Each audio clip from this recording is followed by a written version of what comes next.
สนุนโดยแอปวันดีคอนเทนต์จริตไทยเพื่อคนไทยดาวน์โหลดได้แล้ววันนี้ยาแคปซูลขมิ้นชันอุ้ยอันบรรเทาอาการท้องอืดท้องเฟ้อ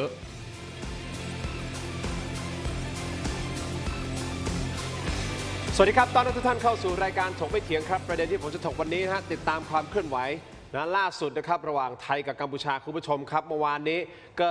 ตกอกตกใจกันไปยกใหญ่นะฮะที่บ้านหนองจานนะฮะหลังจากที่กองกำลังบูรพานะฮะก็มีการประกาศคุมเข้มการเข้าออกพื้นที่บ้านหนองจานที่จังหวัดสระแก้วนะครับคุณผู้ชมครับหลายคนก็เข้าใจเฮ้ยอันนี้คือเคอร์ฟิวเหรอมันเกิดอะไรขึ้นอยู่ที่หลักเขตแดนที่46และ47นะฮะโดยคาดว่าชนวนเหตุที่ทำให้เจ้าหน้าที่ต้องออกมาคุมเข้มจำกัดเวลาเข้าออกพื้นที่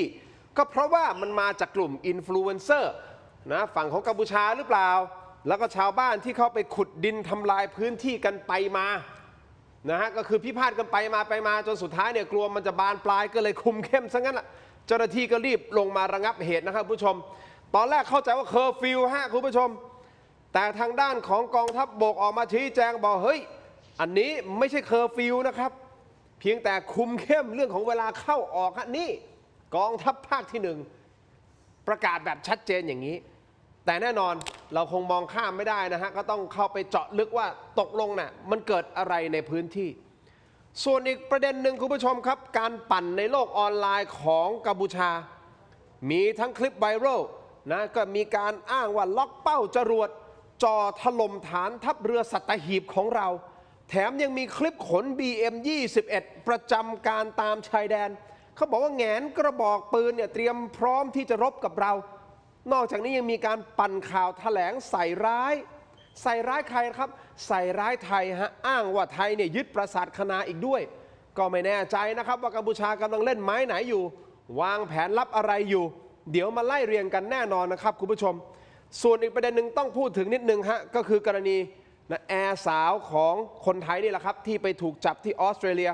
ข้อหานะครับนำเข้าและครอบครองยาเสพติดคือเฮโรอีนนะครับคุณผู้ชมนี่มีมูลค่าก็ประมาณ10 กว่าล้านบาทนะฮะน้ำหนักประมาณ1 กิโลกรัมนะครับคุณผู้ชมเอาแหละขั้นตอนของการสู้คดีก็ต้องว่ากันไปนะฮะคุณผู้ชมครับก็มีข้อมูลตอนนี้เริ่มหลั่งไหลออกมานะฮะว่าเป็นการรับจ้างหิ้วของเข้าประเทศนะมีค่าจ้างมูลค่า 8,800 บาทคราวนี้ก็ต้องมาดูว่ามันสมเหตุสมผลหรือเปล่ากับกระเป๋าที่เป็นกระเป๋าลายช้างฮะที่เขาเนี่ยไอ้ใบนี้แหละตรงตะเข็บนี่แหละที่เขาแอบนะซ่อนผงเฮโรอีนอยู่ตรงนี้คุณผู้ชมครับอันเนี้ยมันจะกระทบต่อคนไทยที่อยู่ที่นู่นอย่างไรบ้างและแน่นอนฮะต้องให้ความเป็นธรรมเราก็ไม่รู้นะฮะว่าเธอรู้หรือเปล่าว่ามียาเสพติดแต่เข้าใจว่าข้อมูลเบื้องต้นเหมือนกับว่าเธอจะไม่รู้แต่ไม่ยืนยันนะเหมือนกับว่าเธอแค่รับจ้างขนของนะครับแต่สิ่งสำคัญก็คือว่ายาเสพติดพวกนี้มันมาจากไหน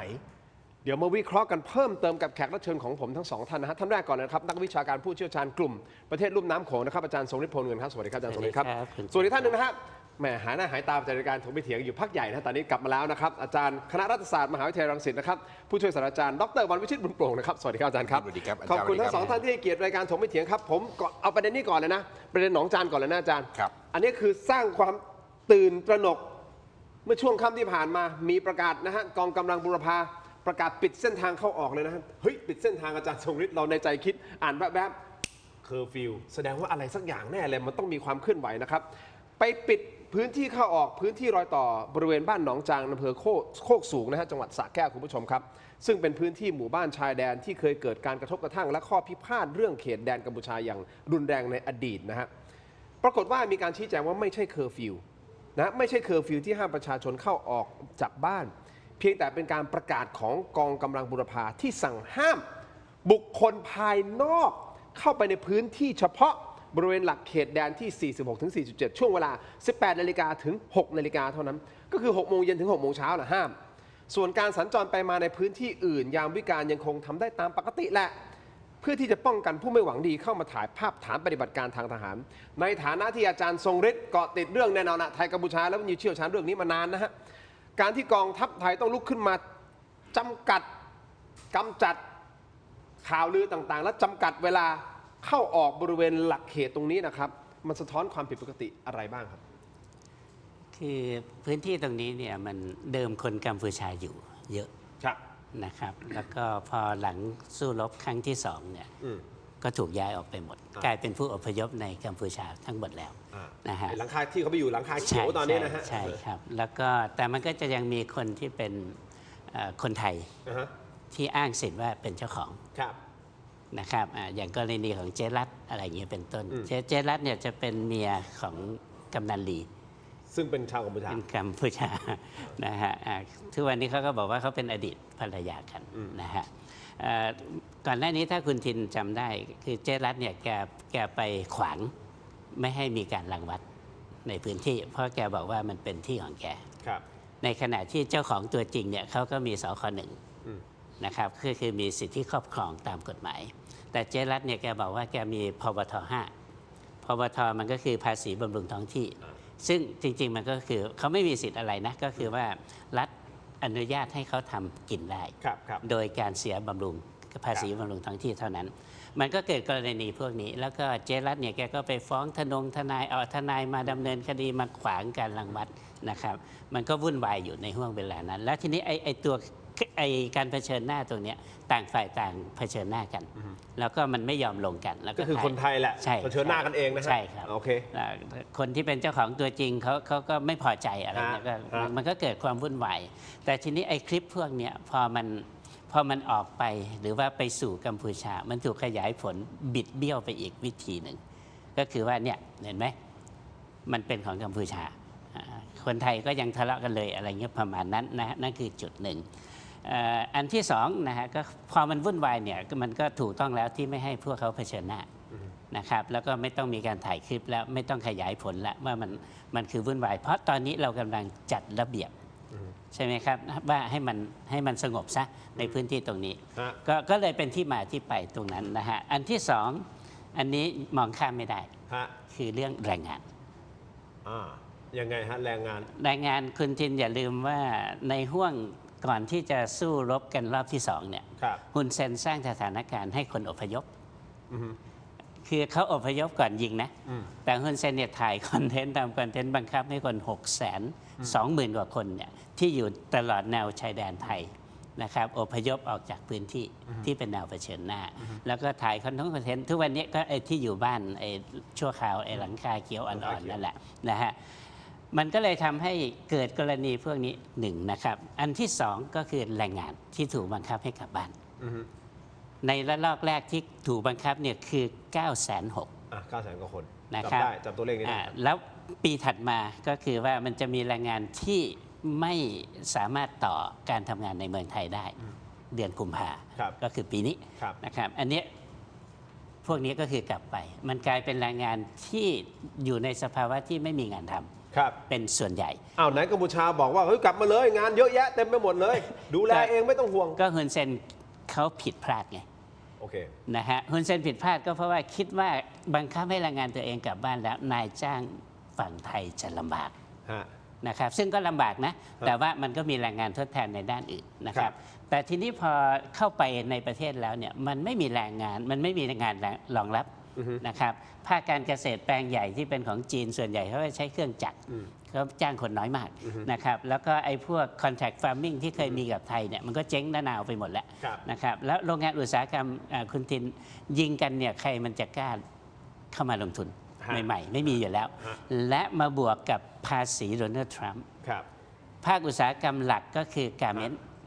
ที่ได้สิทธิพิเศษทางการค้าในอดีตตอนนี้มันไม่มีแล้วเพราะมันคือภาษีแล้วนะครับไอ้พวกนี้แทนที่มันจะโตใช่ไหมฮะมันก็ลดลงพอมันลดลงมันไม่มีทางอยู่แล้วที่จะจ้างแรงงานนะครับตอนนี้เราจะเห็นคลิปที่มันเริ่มออกมาจากฝั่งกัมพูชา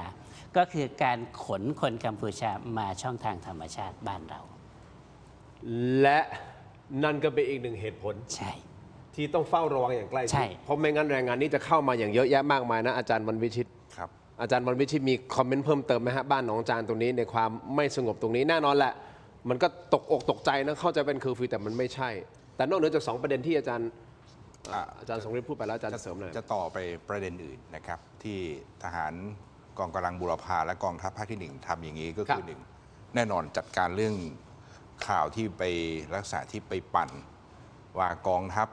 ไม่มีความรอบคอบหรือ กลัวจะเพียงพร้ำอย่างเงี้ยพวกบรรดาอินฟลูเอนเซอร์จะเอายอดไลค์แล้วก็ไปสบประมาทด้อยค่านะมันเป็นข่าวที่ไม่สู้ดีกับฝั่งเราเอง แล้วมันก็นำไปสู่การเผชิญหน้าการปลุกปั่นว่าจัดการสักทีทำไมทหารไม่ทำอะไร เมื่อไม่ให้เข้าถึงพื้นที่ตรงนี้เนี่ยคุณจะเอาอะไรไปปั่นนะนั่นประการที่1 2ในทางยุทธวิธีผมให้เครดิตท่านแม่ทัพภาคที่1นะครับพลโทวรยศเหลืองสุวรรณเนี่ยด้วยสไตล์เนี่ยเงียบและเฉียบขาดคุณก็รู้ว่าบ้านหนองจานหนองย่าแก้วเนี่ยเป็นพื้นที่ชัยภูมิสำคัญที่ในการประทะรอบที่2เนี่ยคุณเซนคุณมันเนี่ยเสียหน้ามากที่สุดอับอายขายหน้ามากที่สุดที่การอธิบายต่อประชาชนคือลบแพ้ทุกระบบดังนั้นไอ้ที่เขาสั่งรถถังจากจีนไอ้ที่ 59D อะไรเข้ามาเนี่ยแม้จะอัปเกรดเสริมอะไรก็มาเนี่ยคาดการว่าจะมาใช้ในพื้นที่นะฮะในการประทะหนองจานหนองย่าแก้วเพราะไอ้ตรงนี้ไม่ใช่คงแค่เคลื่อนเข้ามาแต่เป็นการยิงเสริมทหารราบของช่วยการยิงเสริมใช้ปืนใหญ่ของรถถังนี่แหละมาช่วยยิงเสริมมากกว่าที่จะเคลื่อนกำลังเพราะอะไรสมรรถนะการเคลื่อนหรือการใช้น้ำมันมันเยอะนะมันได้ไม่คุ้มเสียเพียงแต่ว่ามีอาวุธการยิงอำนาจการยิงเนี่ยให้มันมีมากขึ้นนะเพื่อไม่ให้เสียเปรียบลดการเสียเปรียบนั้นคาดการว่าพื้นที่หนองจานหนองย่าแก้วเนี่ยเพื่อความไม่ประมาทจะต้องสร้างพื้นที่ปลอดภัยนะถึงมีประกาศนะ6 โมงเช้าถึง6 โมงเย็นเนี่ย6 โมงเย็นถึง6 โมงพี่น้องเกษตรกรที่มีเจ้าของพื้นที่สามารถเข้าไปนะทำหน้าที่ได้ปกติแล้วแต่ต้องลงชื่อลงทะเบียนเพราะว่าต้องระมัดระวังว่าคนกัมพูชาหรือใครลักลอบแฝงตัวเข้ามาอันนี้ก็เป็นเรื่องของความลับนะครับประการพิเศษในห่วงที่ผ่านมาหลายเดือนกองกำลังบูรพาและกองทัพภาคที่1ได้ใช้กองกำลังพวกหน่วยไปเก็บกวาดทุ่นระเบิดแล้วก็สร้างพื้นที่ปลอดภัยเนี่ยพื้นที่1,000 กว่าไร่เนี่ยตอนนี้คืนพื้นที่สำคัญทั้งหนองจานหนองย่าแก้วเนี่ยนะฮะให้พี่น้องเกษตรกรที่เป็นเจ้าของสิทธิ์เนี่ยอย่างน้อย4 ท่านละนะบางพื้นที่ก็75 ไร่166 ไร่เนี่ยแต่ละจุดเนี่ยนะครับก็แสดงว่าให้คนบอกว่ายืนการทำสิทธิ์ตรวจสอบว่าตรงนี้ไม่มีทุ่นระเบิดนะกองทัพภาคที่1หรือกองบัญชาการกองทัพไทยที่มีอุปกรณ์ไปจัดการเก็บกวาดเคลียร์เรียบร้อยแล้วเคลียร์เพราะอะไรเพื่อไม่ให้คนเข้ามาเดี๋ยวไปถ่ายรูปเหมือนเกิดตุ้มตามขึ้นมาเนี่ยโอ้รับผิดชอบคนบานเลยเนี่ยนั่นก็คือสิ่งที่ทหารต้องทำนี่คือความรับผิดชอบสูงสุดตรงนี้นะฮะแล้วสิ่งสำคัญคือเมื่อเราทำแนวทางอย่างนี้เขมรจะต้องชะลอเพราะในฝั่งทางนู้นเขาขุดคูเลตทำบังเกอร์แบบเสริมแบบความเข้มแข็งแกร่งเนี่ยมากขึ้นกว่ารอบที่แล้วเยอะ3 ชั้นนะฮะดังนั้นนอกจากมีเสริมอาวุธทางนู้นแต่เขานั่นเขาบอกว่าในฝ่ายกองทัพบกหรือกองทัพที่1ก็ต้องมองด้วยความเฝ้าระวังว่าเขาเตรียมความพร้อมหรือไม่แต่สิ่งหนึ่งเนี่ยนะฮะเขมรก็จะออกยั่วยุในลักษณะตลอดเวลาว่าเดี๋ยวจะยิงอย่างนั้นจะอย่างนี้แต่ธรรมชาติการประทะสงครามเนี่ยแล้วอยู่ในสงครามแบบอาสมมาตรหมายความว่าอีกฝ่ายหนึ่งเสียเปรียบมากๆอีกฝ่ายหนึ่งได้เปรียบมากๆเนี่ยกัมพูชาพยายามไม่ประทะในช่วงหน้าฝนเพราะตัวเองเสียเปรียบการขึ้นกำลังหรือการส่งกำลังบำรุงจะมีอุปสรรคดังนั้นช่วงนี้ต้องเล่นข้อมูลข่าวสารเพื่อเผาผลาญเวลาเพื่อทำให้คนเกิดความโมโหคนไทยเกิดความหงุดหงิดแล้วใช้ข้อมูลข่าวสารให้เกิดภาวะการแตกแยกในช่วงนี้เขมรก็เล่นแบบเบรกกล้ามใหญ่ไอโอทั้งวี่ทั้งวันนะจะอย่างนั้นอย่างนี้เนี่ยแต่บางครั้งก็ไม่ได้ระวังหลังเลยนะตัวเองจะวิจารณ์อะไรไปเนี่ยคือลืมไปว่าไทยก็มีศักยภาพระดับไหนใช่ไหมผมไม่อยากจะพูดว่านี่คือสำนวนอะไรนะประเด็นว่าผู้ดีเดินตรอกขี้คอกเดินกะลาอะไรอย่างเงี้ยนะฮะคือเราไม่ใช่ว่าเรามาเหนียมว่าโอ้กลัวเหลือเกินจะมายิงใส่สัตหีบเราแต่โทษนะอาวุธนำวิถีหรือประเภทตระกูลต่างๆมันทุกจุดทั่วกัมพูชาถ้าคุณจะเล่นกันอย่างเงี้ยถ้าวัดวากันมาเราก็ไม่อยากจะไปรับไปเกทับอะไรลักษณะแบบนี้ดังนั้นผมว่าเราต้องบริหารสติจิตใจว่าคนไทยด้วยกันอย่าไปยั่วยุนะฮะอยู่ภาวะให้นิ่งอยู่ในสงบเชื่อมั่นในกองทัพอันนั้นคือสิ่งที่เราจะต้องทำในฐานะประชาชนคนไทยแต่มันก็มีข่าวลือว่าเขมรจะตีคืนบ้านหนองจานซึ่งข่าวนี้นะฮะผมขออนุญาตนะฮะคุณวาสนานานุ่วมนักข่าวอาวุโสสายทหารก็เปิดเผยในรายการเรื่องใหญ่ไลฟ์ทอล์กของ PPTV บอกว่าช่วงสัปดาห์ที่ผ่านมานะฮะคุณวาสนาบอกว่าไอ้ข่าวบอกว่าเขมรนี่แหละจะตีคืนบ้านหนองจานเพราะมันมาจากการให้สัมภาษณ์หรือลงพื้นที่นะของพลเอกยึกบุญชัย ยึกใช่ไหมว่า ยึกยึกแปลว่ายักษ์ ยึก ยึกยักษ์นะฮะ ยึกยักษ์ยึกบุญชัยอดีตรองนายกและอดีตผู้บัญชาการทหารสูงสุดของกัมพูชา ลงพื้นที่ไปที่หมู่บ้านหลังคาเขียว และปลุกระดมชาวบ้าน มีใจความว่าถ้าคุยทางการทูตกับไทยไม่รู้เรื่องเขมรจะระดมกองกำลังและบุกยึดคืนบ้านหนองจานทั้งสองท่านคิดเห็นยังไงกับประเด็นนี้ เดี๋ยวขออนุญาตพักสักครู่รวมถึงประเด็นที่เขมรขู่ยิงฐานทัพเรือสัตหีบเขาทำได้ถึงขนาดนั้นเลยเหรอ พักสักครู่ช่วงหน้ากลับไปตามครับ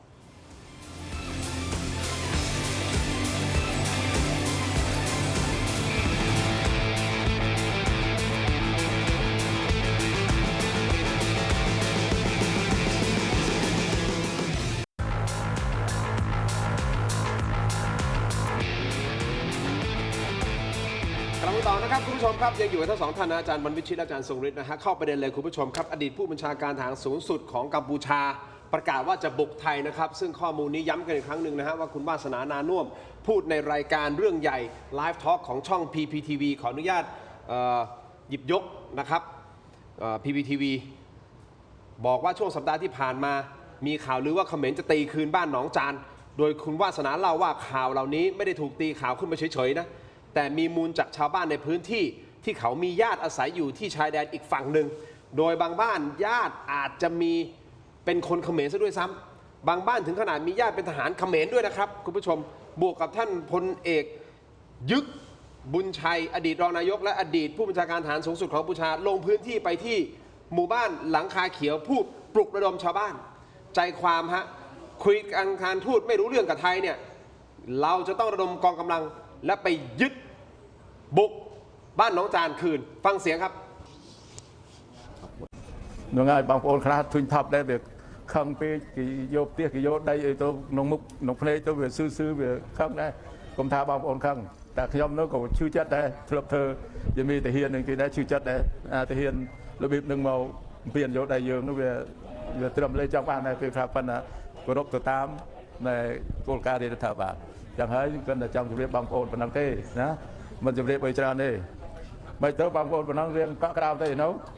ណាបាទស្ដាប់បើថ្ងៃមុនដាច់ទៅចូលលោកជួយមកលោកបានមានប្រសាសន៍ច្រើនហើយតែខ្ញុំក៏បន្ថែមចំណុចទៅក្នុងមួយទៀតបាទហ្នឹងហើយសង្ឃឹមទៅរដ្ឋាភិបាលក្តីសម្ដេចទៅចូលក្តីលោកមិននៅស្ងៀមទេ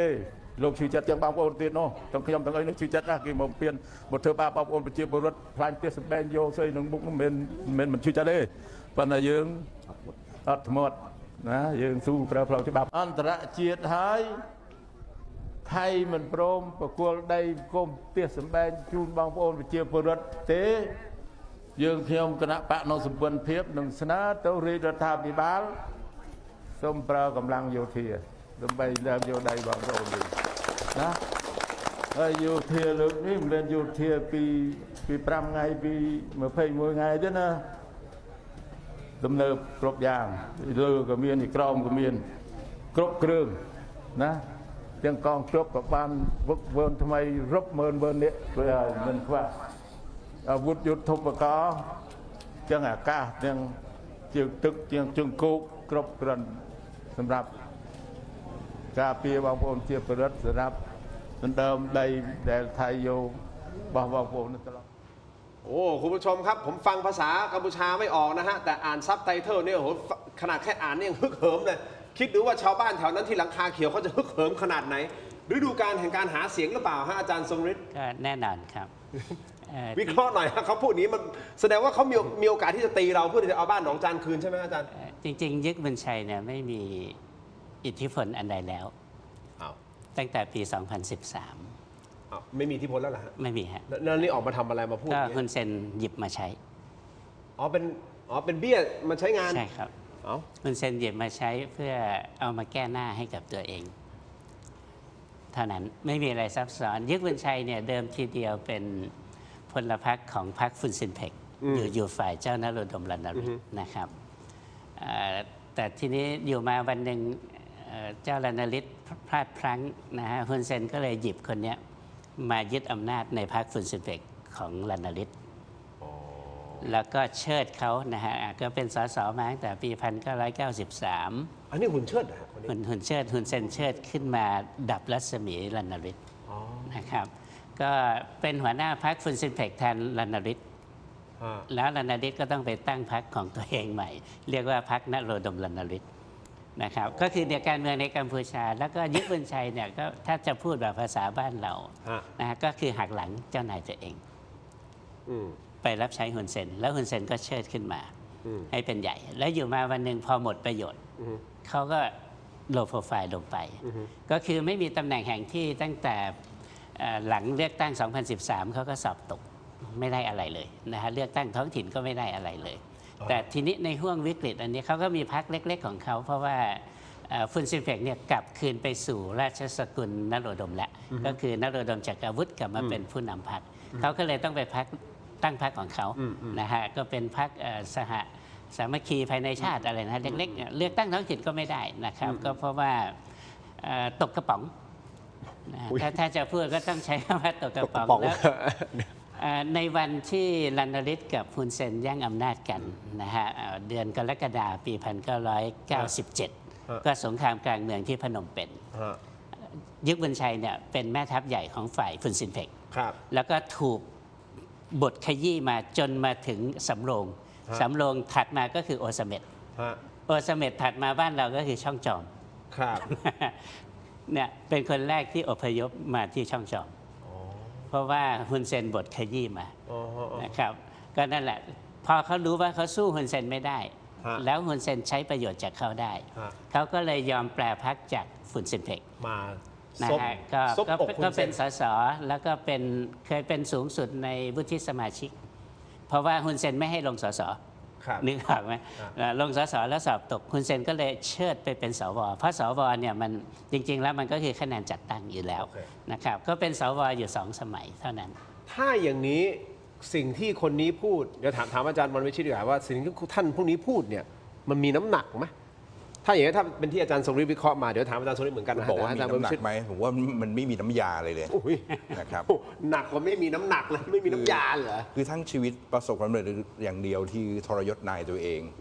หลังจากนั้นก็คือเป็นผู้ที่ถูกยอมรับใช้ฮุนเซนมาทุกฤดูกาลคิดดูนะระบบการเลือกตั้งเขมรเนี่ยถ้ามีทั้งปืนมีทั้งเงินมีทั้งอำนาจทุกอย่างยังสอบตกได้เนี่ยเห็นแล้วไหมว่าศักยภาพมันมีแค่ไหน ผมนึกบอกไม่มีน้ำยาไงอย่างเงี้ยนะครับแล้วที่สำคัญนะ คือเขาเน้นคำว่าบ้านเรือนเนี่ยนะฮะตลอดเวลาก็เป็นอย่างเป็นผู้แปลถิ่นเป็นผู้อพยพล็อตแรกใช่ไหมที่หนีมาตลอด ญาติพี่น้องสมัยเราที่ภาวะความสัมพันธ์อย่างปกติ ญาติพี่น้องยึกบุญชัยเนี่ยเข้ามารักษาพยาบาลทางผ่านทางสุรินทร์เนี่ยก็เยอะนะคือผมไม่อยากจะพูดอะไรคือแบบประเภทพวกความจำสั้นนะฮะ แล้วก็คือเอาจริงๆ ต้อง นะ กินแปะกล้วยหน่อย ใช่ ความ ใช่ไหม จำจะ ฮะ ได้ยาว ยาวๆจะได้รู้ว่าบุญคุณคืออะไร นะพูดบ้านเรือนเนี่ยนะผมแถมไม่ให้สำนวนกัมพูชาน่าจะมีมั้งเพราะว่ากินบนเรือนเนี่ยนะคืออะไรเอาไปต่อเอาเองนะครับเดี๋ยวจะเจ็บใจกันเปล่าๆดังนั้นนี่ก็คือสิ่งหนึ่งที่ผมว่าอดีตนะครับที่เอามารับใช้แล้วก็คือเปลี่ยนหน้าผัดกันพูด แต่เอาจริงๆนะชาวบ้านเขาแค่คือเอาละเป็นเพื่อเป็นภาพเป็นคอนเทนต์นะครับ อาจารย์มองว่านี่คือการทำคอนเทนต์ ให้เกิดคอนเทนต์มีความฟีดว่าไม่ได้เพียงพำเพราะว่าอย่างที่ผมบอกแหละหนองจานหนองย่าแก้วเป็นพื้นที่แรก ที่ผมคิดว่าคุณเซนฮูมาเนตเนี่ยพยายามจะเอาคืนให้ได้ พี่เล็กวัฒนาโพสต์แต่มีนัยยะที่เราจะต้องไม่ประมาทเพราะว่ามันเป็นพื้นที่ที่มันลดความได้เปรียบเขามากที่สุด หมายความว่ามันเป็นพื้นที่ราบอะถ้าปะทะเราก็มีโอกาสจะเสียหายบ้างนะแต่ขณะเดียวกันเราก็มีการปรับยุทธวิธีกันตลอดเวลา ยิ่งภาวะที่กองทัพภาคที่1ใช้แนวทางกันอย่างเงี้ยนะครับเข้ามาควบคุมพื้นที่แบบเนี้ยดังนั้นเพื่อความไม่ประมาทเนี่ยผมว่าเขมรเขาก็ต้องงงแล้วนะฮะว่าเรามาไม้ไหน เพราะว่าการที่หลายคนบอกว่าได้รถถังได้อาวุธอะไรต่างๆเข้ามาเนี่ยด้วยภูมิประเทศโอเค บางพื้นที่ใช้รถถังได้ไหมของกัมพูชา เช่นซัมแตในอีสานใต้เนี่ยโอกาสได้ใช่แต่มันก็ยังเสียเปรียบมันพื้นที่มันบีบแต่ว่าในพื้นที่หนองจานหนองยะแก้วมันจะโล่งกว่าดังนั้นการที่จะส่งกำลังบำรุงหรือการเคลื่อนย้ายการส่งคนมาปะทะเนี่ยนะครับมันเห็นแล้วว่าเขาเอาล่ะเขาแสดงความพร้อมไม่เห็นแต่เอาจริงๆปะทะจริงๆก็ ด้วยความเคารพนะครับเราไม่ได้ว่ารักชาติจนแบบไม่ลืมหูลืมตา แต่ว่าศักยภาพมันแตกต่างกันมาก เพราะเอาแค่ตัวรถถังนะเขาเป็นรถถังแบบรุ่นแบบไอ้ T59D อ่ะเพิ่งมาอัปเกรดประมาณช่วงประมาณ 1995 นะครับก็คือเป็นรุ่นที่มันตามหลังเรา1รุ่นน่ะของเราเป็นยุคเจเนอเรชันรุ่นที่ 3 ที่ได้แบบ VT นะครับของจีนเนี่ยนะครับ อันเนี้ยคือมันมีความเคลื่อนไหว ครับ ของทหารฝั่งกัมพูชานะอาจารย์สงฤทธิ์อาจารย์วันวิชิตคุณผู้ชมค ครั รับบ มีรายงานยืนยันว่ามีการนำรถถังเนี่ยที59D ที่อาจารย์พูดเนี่ย ฮะ ล็อตแรกที่เพิ่งได้มาจากจีนเข้ามาในพื้นที่แนวหลังละ ครับ แม้จะไม่ได้ประชิดแนวชายแดนเสียทีเดียวนะครับแต่ก็สร้างความกังวลนิดนึงนะให้กับชาวบ้านไทย บอกว่ากัมพูชาอาจจะนะใช้กำลังบุกยึดคืนบ้านหนองจานจริง มันเป็นประจวบเหมาะกับหลายอย่างจริง จากที่ผมเล่ามาไม่ว่าจะเป็นคำพูดของนายยึกบุญชัยบวกกับรายงานเรื่องของรถถังบวกกับความเคลื่อนไหวข้อมูลข่าวสารจากคนในพื้นที่ที่มีญาติก็ดีที่ฟังกัมพูชารู้เรื่องเองก็ดีเนี่ยก็เลยกังวลว่าไอ้พื้นที่เนี่ยสุดท้ายจะมีการเข้ามาบุกหนองจานใช่หรือไม่แต่อาจารย์ทรงฤทธิ์ก็พูดมาประเด็นที่บอกว่าเฮ้ยนายยึกเนี่ยจริงๆก็เป็นแค่หมากเบี้ยหนึ่งที่คุณเซนเอามาใช้ตอนนี้ซึ่งถามว่าอาจารย์มาวิชิตพูดตรงมากก็คือไม่มีน้ำยาเลยซะด้วยซ้ำแต่ทำไมเขาถึงเลือกใช้ยึกบุญชัยออกมาพูดในช่วงจังหวะแบบนี้มันมีนัยยะอะไรหรือเปล่าคุณผู้ชมครับรวมถึงขู่ยิงฐานทัพเรือสัตหีบของเราเขามีศักยภาพถึงขนาดนั้นหรือไม่เราต้องกังวลขนาดไหนคุณผู้ชมผมขอเนี่ยผมต้องพักสั้นๆอีกสักครู่เดียวนะฮะเดี๋ยวช่วงหน้ากลับมาฟังอาจารย์ทรงฤทธิ์พูดเพิ่มเติมกับอาจารย์วันวิชิตใน2ประเด็นหลักนี้นะครับคุณผู้ชมพักสักครู่เดียวครับช่วงหน้าครับ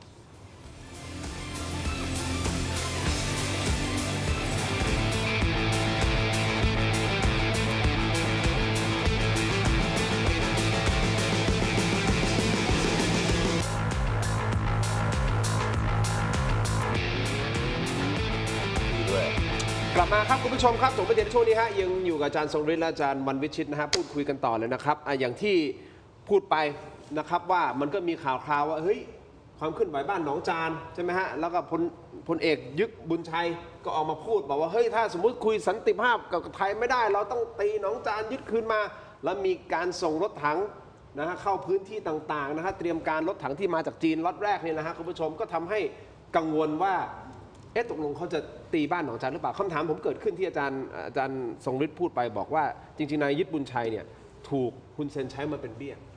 ใช่ไหมฮะแล้วก็จริงๆก็พอสุดท้ายพอตั้งแต่ปี 2013 ไม่มีประโยชน์แล้วแหละแต่ตอนนี้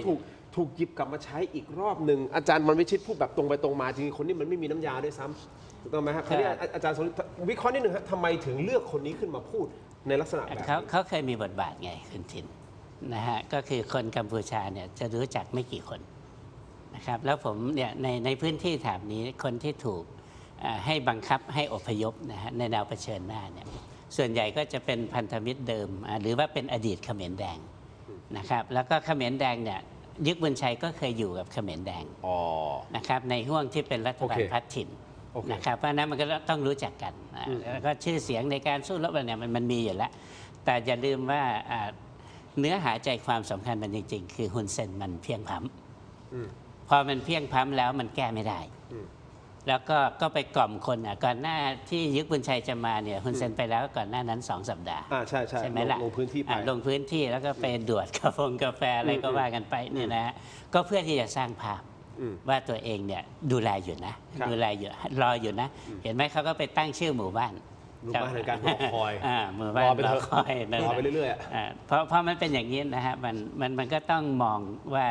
ในระยะนี้นะครับอะไรที่ฮุนเซนใช้ประโยชน์ได้มันจะขุดขึ้นมาหมดนะครับและเนื้อหาใจความทั้งหลายทั้งปวงไม่ได้มีเป้าประสงค์มาที่ประเทศไทยมีเป้าประสงค์เพื่อสร้างเนื้อหาสาระและความฮึกเหิมให้เกิดขึ้นข้างในคอนเทนต์ที่อาจารย์วันวิชิตพูดสร้างคอนเทนต์ล้วนๆเพื่อให้คนข้างในก็คุณทินนึกอย่างนี้ถ้าคุณทินหรืออาจารย์วันวิชิตเนี่ยจะยึดบ้านหนองจานหนองย่าแก้วเนี่ยจะบอกล่วงหน้าไหมไม่บอกจริงไหมเอางี้แสดงว่าต้องกังวลไหมอาจารย์ว่าเขาจะตีอย่ากังวลฮะแล้วก็ไอ้รถถังที่พูดถึงไอ้T59Dเนี่ยคือรุ่นสุดท้ายที่เขาผลิตเนี่ยคือ1980 ฮะ นะครับรุ่นสุดท้ายแล้วก็ที่อาจารย์วันวิชิตพูดถึง VT มันก็คือเจนที่ 3 แล้ว อ่าก องทัพจีนเขาก็ใช้อันนี้เราก็ใช้อันนี้ อ่า นะฮะเราก็ซื้อมาจากนั้นแหละ แต่อันนี้มันเจน 1 นะครับ แล้วคุณเอาไป modify จริง ๆ แล้วเนี่ยขนาดว่าของใหม่ในยุคนั้นเนี่ยอันนี้มันยิงได้ไกลสุดคือ 2 กิโลเมตร 2,000 เมตรเท่านั้น แล้วมันอยู่ในแนวเผชิญหน้า 2,000 เมตรเราจะมองไม่เห็นด้วยใช่ไหมครับ ถ้ามันเลื่อนมาในแนวที่มันยิงหวังผลได้เนี่ยมันก็ต้องอยู่ในแนวไม่เกิน 2 กิโลเมตรจากชายแดนใช่ไหมฮะ ถ้ามันเลื่อนมาตรงนั้นเนี่ย เราก็ มันเป็นเป้านิ่งแล้วนะ แล้วที่สำคัญเนี่ยเราถือว่าคุณกำลังคุกคามได้ด้วย แต่มันสร้างคอนเทนต์อยู่ข้างในไกลโพ้น โอเค นะครับ แต่ส่องให้คนได้เห็นแล้วไงว่าเนี่ยเรามีเขี้ยวเล็บ แม้ว่ามันจะเป็นวัตถุโบราณ แต่ก็เอาไปหลอกคนกัมพูชาได้ประมาณนั้น มันควรจะอยู่ในพิพิธภัณฑ์หรือเปล่าผม อ้าว ไม่ ใน แน่ใจ จีนในจีนมันอยู่แล้วไอ้นี่เขาขุดมาเพราะว่าฮุนเซนอยากได้ และไม่ได้ให้ฟรี จ่ายตังค์ 500 ล้านดอลลาร์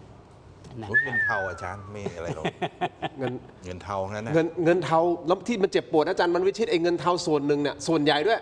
คนไทย มาจากไทยอะ เผื่อๆคนไทยไปเป็นเครื่องมือริ้วร้อยทำงานให้เขาด้วยอะ ก็คน นะเงิน ส่วนหนึ่งใช่ที่เป็นริ้วล้อทำงาน เงิน ให้ เทาส่วนใหญ่มาจากจีน อ๋อโอเคอันนี้คือจีนเป็นจีนเทาแต่ว่าสแกมเมอร์เราก็โดนไง ครับ ถูกต้องไหมฮะที่เราเสียมูลค่าเป็นหลายหมื่นล้านเป็นแสนล้านต่อปี ก่อนหน้าเนี้คอเซ็นเตอร์แก๊งต่างๆ มันก็มาจากเงินคน ครับ คนไทยที่โดนหลอกไป ครับ คราวนี้ถ้าดูทรงแบบนี้แล้วนะฮะผมขอไปต่อเลยนะจากเรื่องรถถังผมไปสัตหีบต่อเลยอาจารย์วันวิชิต ครับ ที่เขามีตอนที่ขู่เนี่ยอย่างนี้นะเขาเป็นประเด็นร้อนในโลกออนไลน์มีการแชร์คลิปจำลองการใช้โปรแกรมพิกัดดาวเทียมคุณผู้ชมครับล็อกเป้าหมายมาที่ฐานทัพเรือสัตหีบในจังหวัดชลบุรีแล้วมีการ เดี๋ยวนะดาวเทียมเขามีดาวเทียมแล้วเหรอ แม่อาจารย์เบรก มี ผม แล้วเหรอ ซะหัวทิ่มเลย นี่ก็นี่ไงมีดาวเทียมอย่างเงี้ยเขาบอกอย่างเงี้ย AI ใช่ไหม ไม่แน่ใจอ่ะ ซื้อโปรแกรมอะไร ใช้ Google เออ Google Earth อันนี้Google Earth อ่ะ Google Map อ่ะ ดัดแปลง ประมาณนั้นอ่ะ เสียงในหัวมันเรียกร้องใช่ไหม ไม่รู้อ่ะ ใช่ไหม แต่ที่แน่ๆเขาล็อกเป้ามาที่ฐานทัพเรือสัตหีบในจังหวัดชลบุรีพร้อมขู่ว่าสามารถใช้จรวดหลายลำกล้องแบบ โอ้โห PHL-03 ที่กัมพูชามีอยู่ ยิงโจมตีได้ลึกถึงพิกัดดังกล่าว เรื่องนี้ทางกองทัพไทยตรวจสอบเชิงลึกแล้วพบว่าเป็นเพียงคลิปเก่าตั้งแต่ปีที่แล้วปลายปีที่แล้วโดยคาดว่าเป็นฝีมือของชาวเน็ตของกัมพูชา เขาเก่งแต่อย่างเงี้ยแหละ ปั่นกระแสปลุก ครับ ไม่ใช่เป็นการข่มขู่จากกองทัพกัมพูชาเป็นอย่างใด ครับ โอ้แต่แสดงว่ามันก็ไม่ต้อง เอา กังว อ ล ย่างเงี้ยคือ ข่าวสารอีก คือกัมพูชาทำอะไรเพื่อมัดตัวเองอีกแล้วครับท่าน ยังไงฮะ หนึ่งบอกจะบุกหนองจานหนองยาแก้วสองจะยิงใส่สัตหีบเนี่ยแล้วเที่ยวไปบอกโพธนาว่าไทยเป็นผู้คุกคามเป็นผู้รุกรานเนี่ย โอ้ขอบคุณมากครับ เฮ้ยพูดอะไรไว้หน้าให้คุณมาเน็ตเจ้านายมึงเจ้านายคุณด้วยนะกับหลุดภาษาพ่อคุณไปแล้ว โอ้ย ไว้หน้าด้วยว่าอย่างงู้นอย่างนี้เนี่ยคุณจะลุกลานเราอีกแล้วสองเรียนคณิตศาสตร์เยอะๆนะอ่านดูด้วยว่าวิธีการยิง เอาพื้นที่ใกล้สุดในพรมแดนกัมพูชาน่ะเอาไพลินน่ะเอาแนวขวางนะจังหวัดไพลินมาที่สัตหีบเนี่ย283 กิโล มีอาวุธตัวไหนของกัมพูชาเนี่ยที่มีปัญญาเอาตัวที่มีศักยภาพ จะยิงข้ามมาถึงสัตหีบ มีไหมเขามีไหมอาจารย์ ผมยังนึกไม่ออกเลยว่าจะมีตัวไหนอ่ะ BM21 อยู่ในวิถี 40-50 กิโลอำนาจการทำลายล้างนะครับ คือผมคิดว่าเขาเสพข่าวในช่องแคบฮอร์มุสเยอะไปนะแล้วก็คิดว่าตัวเองจะมีบ้าง ช่องแคบฮอร์มูส เอามันมีวิธีการยิงจากระยะไกลๆหลักร้อยกิโลไง ใช่ไหมแล้วมันโลกจินตนาการเอาฝันไอ้ dream come true ฝันจะเป็นจริงอ่ะ แต่เราประมาทไม่ได้นะอาจารย์เขา ที่ อาจ พูด จะ อย่าง มี นี้ เขาอาจจะมีอาวุธลับเก็บไว้ก็ได้ เข้าใจ นะเดี๋ยวถามอาจารย์ทรงฤทธิ์เนี่ย ที่พูดอย่างนี้เนี่ยหนึ่งเราก็บอกว่าไม่ประมาทอยู่แล้วนะครับ ด้วยความเคารพสองถ้ามีอาวุธอะไรออกมาพิเศษในลักษณะแบบนี้เนี่ยเรื่องพวกนี้เขาจะไม่มาพูดกันหรอก อ่าฮะ นะผมเข้าใจในทางทหาร ผมเข้าใจว่าการเขย่าเนี่ยผมมองว่าเขาพยายามปั่นว่าหนึ่งเพื่อนำไปสู่การพลางหรือการกระจายกำลัง ถ้าสมมติเราขู่ไปสัตหีบคิดว่าฐานไทยคงจะมามีการวางกำลังจุดนั้นจุดนี้เป็นพิเศษ อาจจะเป็นพื้นที่จุดอื่นที่เขาเล็งไว้แล้ว แต่อย่าลืมว่าเราใช้กำลังในการประทะรอบที่แล้วเนี่ยไม่น้อยกว่า 60,000 คนนะครับนะในทั้งพื้นที่กองทัพภาคที่ ครับ 1และกองทัพภาคที่ 2 แล้วหมุนเวียนสับเปลี่ยน ครับ แล้วยังไม่มีการขยับขยาย แล้วก็อำนาจวิถีการใช้อาวุธของเราเนี่ยรอบที่ผ่านมาเนี่ยเขาแพ้เพราะรถถังรอบนี้เขาถึงเสริมรถถังนะเรามีทั้ง T-84 ของยูเครน โอเค นะฮะ ผมไม่ได้แบบมารับหรือมาคุยบอกว่าจะมายิงสัตหีบหรืออะไรแบบที่เขาแบบเขามาขู่นะ แต่คุณทินใช่ไหมในวงลึกแล้วกัน ประเทศต่างๆ ชาติมหาอำนาจขนาดกลางเขามายินดีจะให้เราเนี่ยถ้าเรามีตังค์พอแล้วสนใจรถถังในที่มีขีดความสามารถกว่ารุ่นที่เป็นอยู่เนี่ย โอเค วิธี เขาขายให้ เขายินดีขายในราคามิตรภาพ โอเค เพราะด้วยภาพลักษณ์กัมพูชาเป็นสแคมบอเดียเนี่ยนะฮะคุณไปทำอะไรให้ประเทศไหนเจ็บช้ำน้ำใจเนี่ยชาตินั้นก็จะขายให้เรา โอเคอาจารย์ทรงฤทธิ์กัมพูชามีไหมฮะมีศักยภาพในการที่จะยิงจากเขามาถึงสัตหีบไหม ไม่ถึงแล้วครับ ยังไงก็ไม่ถึง PSL 03 มัน 130 กิโลเมตรเท่านั้น เต็มที่เลย แล้วตั้งแต่ลบมา2 รอบเขาเคยยิงไหมล่ะ อืม เขามีนะเขามีอยู่ 40 เซต แต่ไม่ยิง แต่ใช้ได้จริง ๆ ประมาณ 17 เซต ทำไมฮะ มันไม่มีกระสุน โอเค นะฮะ โอเค 17 เซตเนี่ยมีกระสุน แต่ทำไมยิงไม่ได้ล่ะ อาจารย์ทรงฤทธิ์เดี๋ยวผมขออนุญาตคุณผู้ชมไปสแกนออนไลน์ตอนนี้ไปออนไลน์ของเราเลยนะฮะคุณผู้ชม QR Code ตอนนี้นะครับไปที่เทอร์ดิชั่นใน YouTube นะ Facebook ถกไม่เถียงเดินไปพูดคุยกันต่อนะครับในประเด็นนี้นะฮะรวมถึงประเด็นของแอร์นะของการบินไทยนะฮะที่ถูกจับกลุ่มที่ประเทศออสเตรเลียนะครับคุณผู้ชมครับเดี๋ยวจะมีความคืบหน้าข้อมูลต่างๆเกี่ยวกับประเด็นนี้นะฮะรวมถึงความคิดเห็นทั้งสองท่าน และแน่นอนแหล่งที่มาของยาเสพติดนะครับไม่ได้บอกเขารู้เห็นหรือไม่รู้เห็นนะครับเราไม่ยืนยันแต่แหล่งที่มาของยาเสพติดเนี่ยอันนี้น่าจะต้องวิเคราะห์และที่สำคัญเขมรเขาใช้อันนี้แหละมาโจมตีเราเละเลย บอกว่านี่ไงประเทศเนี่ยประเทศคุณไงประเทศยาเสพติดไงโอ้โหเจ็บช้ำเหลือเกิน เจอกันในออนไลน์คุณผู้ชมครับทางทีวีขอบคุณทั้งสองท่านก่อนนะครับ ครับ อาจารย์ครับขอบคุณครับขอบคุณครับเจอกันในออนไลน์ผมไม่เถียงครับสวัสดีครับ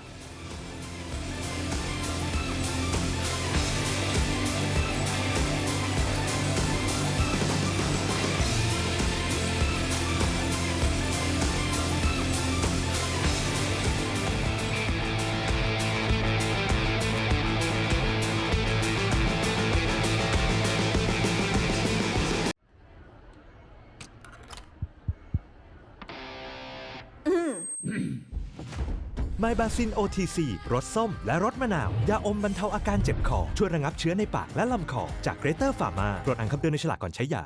กลับเข้ามาครับถกไม่เถียงในช่วงของออนไลน์คุณผู้ชมครับยังอยู่กับอาจารย์ทั้งสองท่านนะฮะอาจารย์ทรงฤทธิ์พลเงินนะครับก็เป็นนักวิชาการผู้เชี่ยวชาญกลุ่มประเทศลุ่มน้ำโขงนะครับและ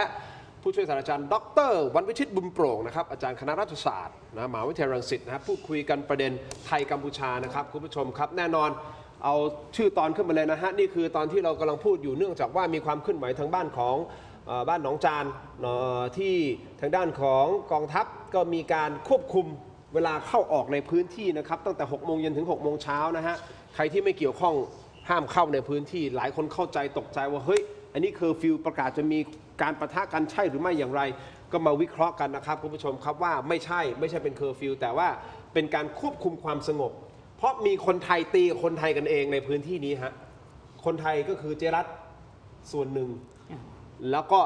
คนไทยอีกส่วนหนึ่งที่บอกว่าฉันเป็นเจ้าของพื้นที่ตรงนี้ไม่ใช่เจรัต ใช่ เจรัตนี่คือเขาบอกเป็นอดีตภรรยาของผู้ใหญ่ลี ผู้ใหญ่ลี ผู้ใหญ่ลีซึ่งเป็นชาว กำนันลี กำนันลีซึ่งเป็นชาวกัมพูชา ผู้มีอิทธิพล ผู้มีอิทธิพลในโอ้โห ผมรำคาญเคสนี้ บ้านเรามีอิทธิพลในพื้นที่เยอะมากเลยทำไมอาจารย์ถึงรำคาญเคสนี้ฮะ ผมก็เป็นเรื่องที่ง่ายมากว่าเรื่องการพิสูจน์เอกสารสิทธิ์ใครเป็นเจ้าของเนี่ยแล้วยิ่งเป็นพื้นที่ความมั่นคงสูงแบบเนี้ยควรจะกันบุคคลที่มีปัญหาออกไปนะถ้าเป็นลักษณะปั่นป่วนมาเบียดเบียนการเข้าถึงนะผลประโยชน์ของพี่น้องร่วมชาตินะนี่คือพื้นที่ไทยอ่ะอันนี้เห็นเจตนาที่ไม่สุจริตในการที่จะมาปั่นป่วน คนเป็นเจ้าของเอกสารสิทธิ์เนี่ยทำไมจะต้องมายึด อาจารย์ กังวลอะไร อาจารย์ก็ไม่ใช่ไม่รู้ว่าประวัติของบ้านหนองจานอาจารย์เรามันกี่10 ปีละมันฝังรากลึกขนาดไหนล่ะใช่ไหมอาจารย์ แล้วทำไมถึงปล่อยให้มันนานขนาดนี้คราวนี้น่ะมันอาจจะไม่ใช่มีแค่เจรัตคนเดียวไง เข้าใจ แล้วกำนันลีอะไรเงี้ยแล้วอาจจะมีคนอื่นที่มันเกี่ยวข้องจนมันเป็นโครงข่ายใยแมงมุมซะโอ้โหฝังรากลึกแล้วมันเป็นผลประโยชน์เยอะมากทีนี้ใช่ไหม ใช่ เป็นไปได้ใช่ไหม ถูก มันก็เลยไม่จบไม่สิ้นไงแล้วก็ต้องปล่อยให้เขามา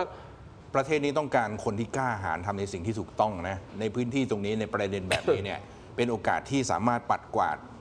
นะพวกกะเลวลากออกไปจากพื้นที่ได้ จังหวะนี้จังหวะดีสุดแล้ว ดีที่สุดละ แต่ทำไมไม่ทำหรือว่าทำไปแล้ว หรือว่า เราไม่รู้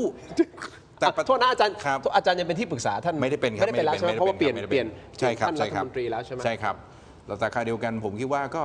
ผมเชื่อว่าฝ่ายทหารนี่แหละเขาก็เกิดในภาวะที่อยู่ในสถานการณ์ที่เข้าไปแทรกตรงเนี้ยดีที่สุด เพราะว่าผมก็ไม่ด้วยความเคารพครับว่าบางทีเจ้าหน้าที่ในพื้นที่นะฮะก็ไม่ทำใส่เกียร์ให้มันไปให้สุดอ่ะก็ เกียร์ว่าง โอ้โหคุณก็พูดตรงนะผมก็ระวังอยู่พอสมควร ไม่ผมถามว่าเกียร์ว่างใช่ไหม ใช่ เกียร์ว่างใช่ไหม ต้องหยอดน้ำมันต้องอะไรอย่างเงี้ยแบบอะไรเงี้ยใช่ไหมฮะ คือทำในหน้าที่อย่าให้ประเทศนี้ขับเคลื่อนด้วยการด่า พอแล้วด่าในสิ่งที่ไม่ถูกต้องอ่ะดีนะแต่ว่ารู้อยู่แล้วว่ามันไม่มีอะไรต้องกั้นผิดนะฮะเนี่ย เราไม่ได้ด่า แล้วฮะ เราวิเคราะห์ เราติง วิจารณ์ แล้วครับ วิเคราะห์วิ ครับ พากษ์ ครับ อาจารย์ทรงฤทธิ์ คุณ มัน คุณ แก้ไม่ได้ คุณทินจำเคสที่ชาวบ้านมารวมตัวกันประท้วงแล้วก็พากันกดดันให้ย้ายทหารพรานออกจากพื้นที่ได้ไหม ที่มีพี่วีระลงด้วยป่ะ พี่วีระสมความคิด อ่า ใช่ไหมฮะที่มา นั่นแหละ ช่วยชาวบ้านทำไมชาวบ้านอยู่ๆมารวมตัวกันแล้วขับไล่ทหารพราน เพราะ ทหารพรานไปขวางผลประโยชน์เขา ถูกต้อง ของผิดกฎหมายด้วย อาจารย์ อันนี้ตรงกับเราอีกนะ ถูก อันนี้ตรงกับเรา อาจารย์ช่วยปลุกความทรงจำคือ ไอ้คนที่ไปจับชรบเนี่ยเกี่ยวพันกับธุรกิจมืดที่ผิดกฎหมาย ถามว่าทหารพรานรังแกไหมเขาคนในพื้นที่เขาก็ลูกหลานคนแถวนั้นนั่นแหละ แล้วเห็นแล้วบางทีเจ้าหน้าที่ท้องถิ่นเนี่ยรู้เห็นเป็นใจให้การหนุนหลัง ผมพูดเลยตำรวจบางทีก็ทำเป็นแกล้งแบบต้องให้ความเป็นธรรมกับทั้งสองฝ่ายนะ เป็นมุกที่ผมรังเกียจที่สุดไอ้คำเนี้ยไม่รู้ใครประดิษฐ์นะสุดยอดนะชมเลยอะจะให้ความเป็นธรรมกับทั้งสองฝ่าย ผมก็ชอบพูดไง ตายแล้วอาจารย์ ไม่มันต้องมี ผไได้ ทำไม มันก็ต้องให้ความเป็นธรรมกับทุกฝ่าย มันทำไมต้องแบบจะให้ความเป็นธรรมกับคนที่ได้รับผลกระทบสูงสุดนี่มันดูหล่อกันตั้งเยอะ มันต้องมีคนได้คนเสียถูกไหมไอ้ความเป็นธรรมทั้งสองฝ่ายเนี่ยไอ้คนได้มันก็ยังได้ต่อไปไอ้คนเสียมันก็ยังคงเสียอยู่อ่ะ โอเค ต้องให้ความเป็นธรรมกับฝ่ายที่ได้รับผลกระทบสูงสุดมากกว่า ถูกต้อง โอเค ต้องอย่างเงี้ย อาจารย์ และหนองจานอยู่ได้เนี่ยก็เพราะว่าของหนีภาษี ครับ กำนัน ไม่ต้อง ดี แอปกันแล้วเนาะเราคุยกันแบบตรงไปตรงมาแล้ว ก็ ม่ต้อง ใช่ แอป ไงฮะ แล้วก็อย่าลืมนะฮะเขาอยู่ที่นี่เขาทำมาหากินที่นี่ ตั้งแต่ปีพศ 2522 นะครับ เพราะฉะนั้นเขาก็จะรู้ช่องทางดีมาก เพราะที่เนี่ยมันคือที่ราบนะฮะ มันไม่ใช่สันปันน้ำมันไม่ใช่ภูเขาอะไร แล้วก็มันเป็นร่องน้ำตรงนั้นตรงนี้แล้วถ้ากำลังของเราไม่พอเห็นไหมเขาจึงต้องให้ทหารพรานเข้าไปช่วยเป็นแนวหน้า เพราะนี่คือจรยุทธ์ที่ดีที่สุดในเรื่องของการติดตามอะไรก็แล้วแต่ที่มันเป็นกองทัพมดนะครับ สมัยก่อนไม่อยากจะใช้คำว่ากองทัพมด เพราะมันรู้กัน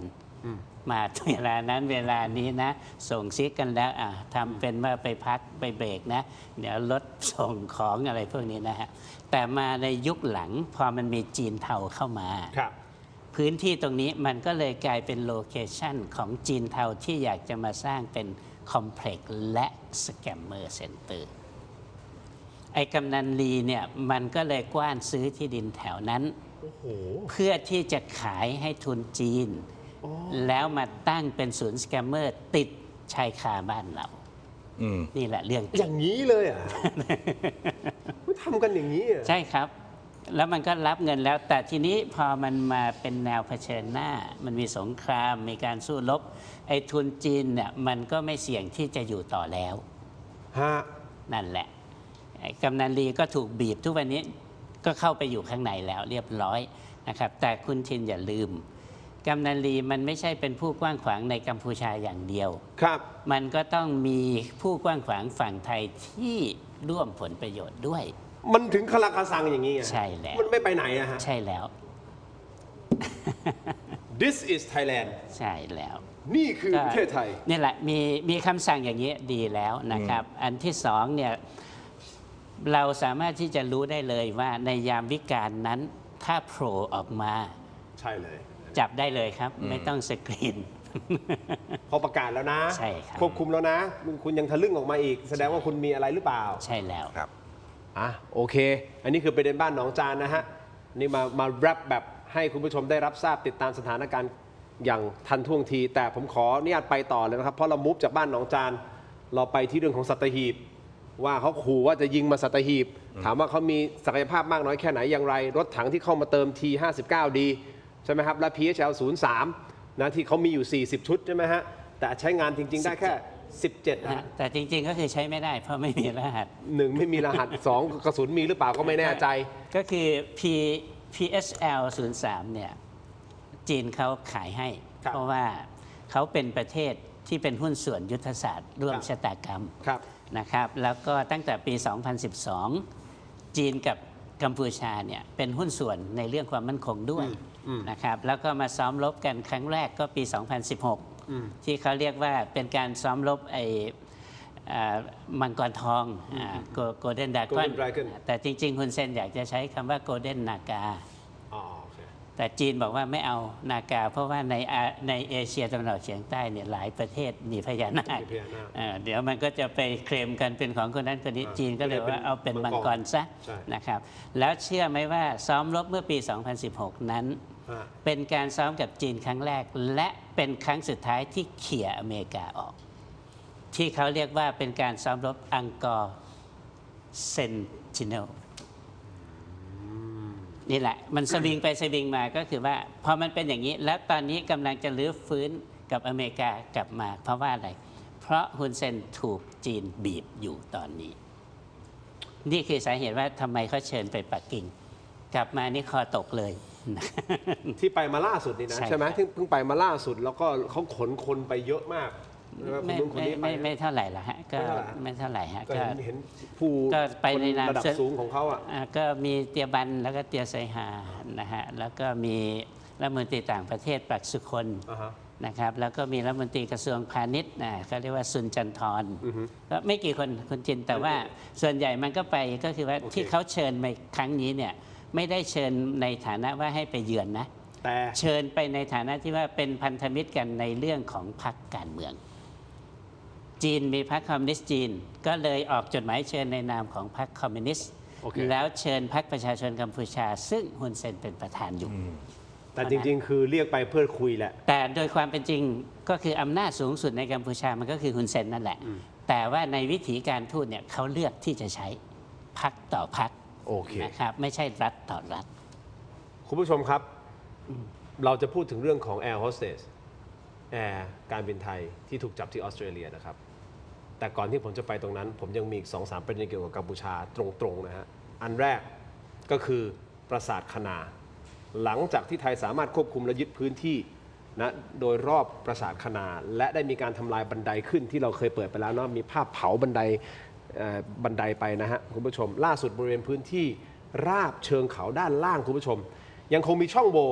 ที่ทหารกัมพูชาพยายามจะลักลอบเข้ามา ทหารไทยจึงได้นำลวดหนามหีบเพลง ไปวางเป็นแนวป้องกันปิดตายเส้นทางขึ้นทั้งหมด นี่อย่างนี้เลยอาจารย์ ครับ อาจารย์มาชี้แบบนี้เลย ครับ มันปีนขึ้นมาดีนัก ครับ เราดูว่ามันจะปีนยังไงอีก นอกจากนี้บริเวณเนิน 225 มุ่งหน้าเนิน 350 ทหารไทยก็ได้นำกระสอบทรายมาวางเป็นกำแพงกั้นปิดตายไม่ให้ทหารกัมพูชาเข้ามา ปรากฏว่ามีคลิปทหารกัมพูชาลาดตระเวนมาทางนั้นพอดี มาพอดีเลยฮะทำให้ต้องเดินหันหลังกลับไปแบบเซ็งๆนี่ฮะเขาเดินมายังกลับไปได้ยัง นี่นะฮะอันนี้ใช่ไหมอันเนี้ยนั่นแหละโอ้นั่นน่ะปิดนั่นน่ะเซ็งเลยฮะกลับไปเลยเห็นไหม see you bye bye กลับไปเลยนะครับ แต่ประเด็นที่น่าจับตาเพิ่มเติมก็คือปราสาทตาเมืองทมนะฮะซึ่งตั้งอยู่พื้นที่กองทัพภาคที่ 2 มีรายงานว่าหากเกิดการประทะกันขึ้นจริง กัมพูชาอาจจะเลือกล็อกเป้าหมายโจมตีที่นี่เป็นอันดับแรก โดยคุณวาสนานานุ่วมนักข่าวสายทหารวิเคราะห์เอาไว้ว่าเป็นการยึดครองในเชิงสัญลักษณ์เพื่อใช้ในการปั่นเรตติ้งเรียกคะแนนเสียงจากชาวกัมพูชา ทั้งสองท่านมองเห็นยังไงว่าเกมการยึดครองโบราณสถานที่นะแบบนี้นะครับไทยเอาอยู่หรือไม่อย่างไรมีจุดไหนที่เราต้องทำเพิ่มเติมอีกไหมอาจารย์วันวิชิตมองนะครับ เอาทีละจุดครับปราสาทตาเมืองทมที่ผู้ทรงคุณวุฒิหลายท่านแนะนำให้เราทำบังเกอร์ให้เกิดความเข้มแข็ง ครับ ใกล้ตัวปราสาทเนี่ยเห็นด้วย ครับ ต้องท ฮะ ำนะการวางลาดตระเวนอย่างเงี้ยเพราะว่าผมเข้าใจว่าคือหากเกิดการประทะจริงเนี่ยเรื่องโบราณสถานกัมพูชาไม่ได้มีเขาไม่ได้รู้สึกว่าจะต้องอนุรักษ์หรือแคร์อะไร พังก็พัง แต่เราเนี่ยมองเรื่องทุกอย่างเป็นมรดกของมวลมนุษยชาติใช่ไหมครับแต่โอเค แม้ว่าหลายครั้งหลายครั้งเราก็มีศักยภาพที่จะฟื้นฟูทำออกมาให้ใกล้เคียงสภาพสมบูรณ์หรือการบูรณะแต่ในเชิงทางการทหารทางยุทธวิธีเนี่ยเห็นด้วย 2. ตรงปราสาทคานาเนี่ยที่เขาพยายามเคลมหรือประกาศออกไปว่าเป็นพื้นที่ของเขาอ้างตรงอันนั้นดูจาก Google Map อะไรต่างๆเนี่ยแต่ถ้าทุกคนไปนะคุณทินมีโอกาสไปเที่ยวหรือส่งทีมงานช่องวันเนี่ยไปเนี่ยไปดูกัน ปรากฏว่าบริเวณแนวปราสาทคณาเนี่ยมันอยู่ข้างบนมันอยู่พื้นที่ประเทศไทย เดินออกมาไม่กี่กิโลก็คือเป็นโรงเรียนมัธยมโรงเรียนประถมเป็นเทศบาลไปแล้วอ่ะมันจะเป็นของเขาได้ยังไง ดังนั้นอย่าเชื่อ AI หรือเทคโนโลยีหลอกนะโอเคเขาหลอกคนเขาสะกดจิตคน คนของเขา สะกดจิตคนกันเองก็ว่ากันไปแต่ผมว่าเป็นพื้นที่ที่เป็นพื้นที่ควรเฝ้าระวังมากนะครับว่าในแง่เพราะกัมพูชาพยายามเขามีความพยายามมุมานะอันนี้ต้องชมนะเรื่องของปล้นแอบขโมยของคนอื่นเนี่ยเก่งมากต้องยอมรับเพราะว่าอะไรปราสาทคณาหลังจากการประทะผมขึ้นไปดูในช่วงวันที่2 มกราต้นปีที่ผ่านมา เจอท่อประปาท่อน้ำอ่ะวางต่อขึ้นมาเป็นหลายร้อยเมตรขึ้นมาวางอยู่ข้างบน จากข้างล่าง จากข้างล่างสูบน้ำขึ้นมา2เจอข้าวของครอบครัวเครื่องใช้เด็กผู้หญิงกะว่ามาอยู่กันเป็นปักหลักฐานเลยเป็นเรื่องเป็นราวเลยเพราะว่าพื้นที่เนี่ยพื้นที่ถ้าสมมติเขาสามารถระดมกองกำลังขึ้นมาแนวตรงนี้ได้นะอีกไม่กี่กิโลเนี่ยพื้นที่ทางสุรินทร์ทางช่องจอมเนี่ยเสียหายกันหมด ถ้าเขาจะลุกขึ้นมาตรงนั้นดังนั้นตอนนี้กองทัพไทยกองทัพภาคที่ 2กำลังจัดการทำพื้นที่ถนนลาดยางลาดอะไรนะครับให้มันเกิดอะไรการส่งกำลังบำรุงการเคลื่อนหรือการเวลาหากสมมุติต้องมีเหตุการณ์ไม่ปกติเนี่ยทหารไทยไม่เพียงพร้ำถามว่าหลักฐานตรงนี้เป็นของเรา เพราะว่าผู้บัญชาการกองกำลังสุรนารีท่านปัจจุบันเนี่ยนะครับท่านรับราชการเป็นร้อยตรีต้องอยู่ลาดตระเวนพื้นที่ปราสาทคณาเนี่ยตรงนั้นเอาภาพตอนที่อยู่เนี่ยบนปราสาทคณาเมื่อ20 กว่าปีที่แล้วเนี่ยให้ผมดูบอกมันก็ของเรานี่นะก็ของเราไงนั่นไงดังนั้นมันก็เป็นการถ้าต่อสู้ด้วยเอกสารหลักฐานนะครับหรือแม้กระทั่งเอาท้าทายเลยไอ้วัดด้วยรายได้เนี่ยมันก็เป็นของไทยคือมันเขาลาดอย่างเงี้ยขึ้นมายากลำบากนะแล้วตรงนี้มันเป็นของเราทั้งหมดเลยแล้วยาวเป็นโรงเรียนเป็นโรงอะไรต่างๆเนี่ยนะคือต้องตีมึนกันอย่างเดียวว่าเป็นของตัวเองคุณก่อนที่ผมจะไปที่อาจารย์ทรงฤทธิ์ในประเด็นเดียวกันนะครับล่าสุดสื่อกัมพูชากำลังประโคมข่าวเรื่องปราสาทคณาอย่างหนักนะฮะคุณผู้ชมครับโดยมีการนำแผนที่ออกมาชี้อ้างสิทธิ์เหนือพื้นที่และดิสเครดิตฝ่ายไทยอย่างต่อเนื่องล่าสุดนะฮะโฆษกรัฐบาลกัมพูชานายเพนโบนา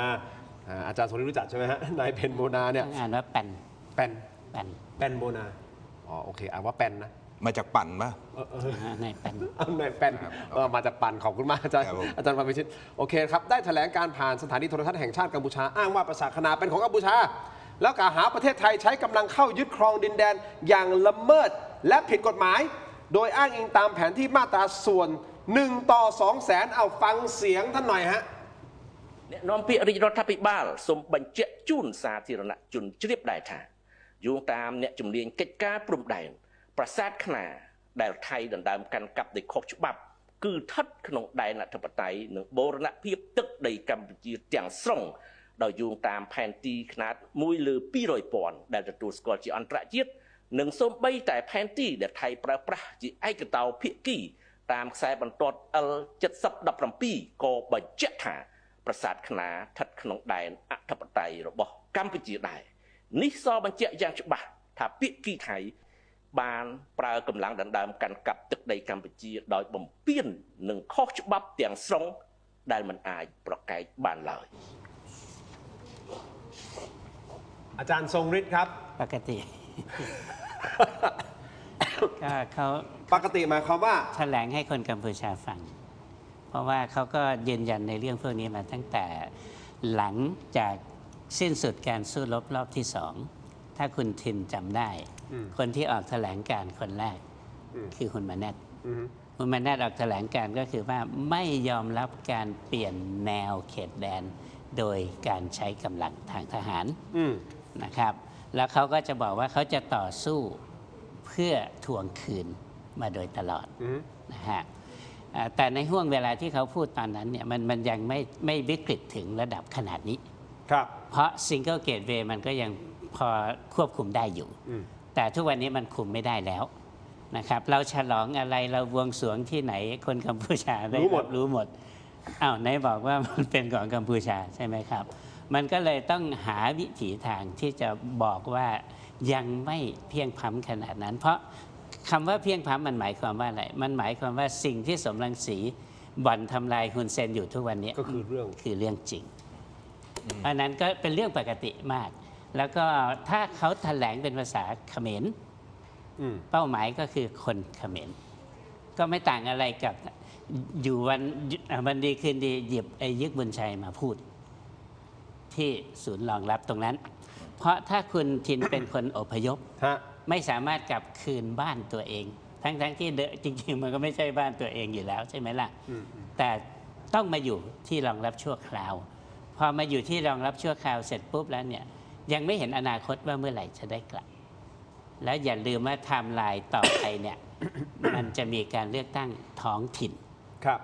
แล้วถ้าฮุนเซนยังไม่สามารถแก้หน้าตาตัวเองได้ มันก็คือคะแนนที่จะเพียงพล้ำไปถึงการลงคะแนน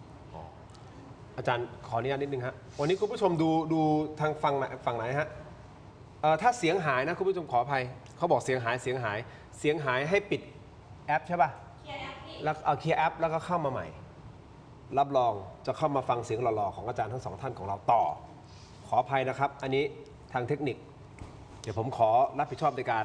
ออกแล้วครับยัง ตลกไปไหน น่าจะไปเป็นนายก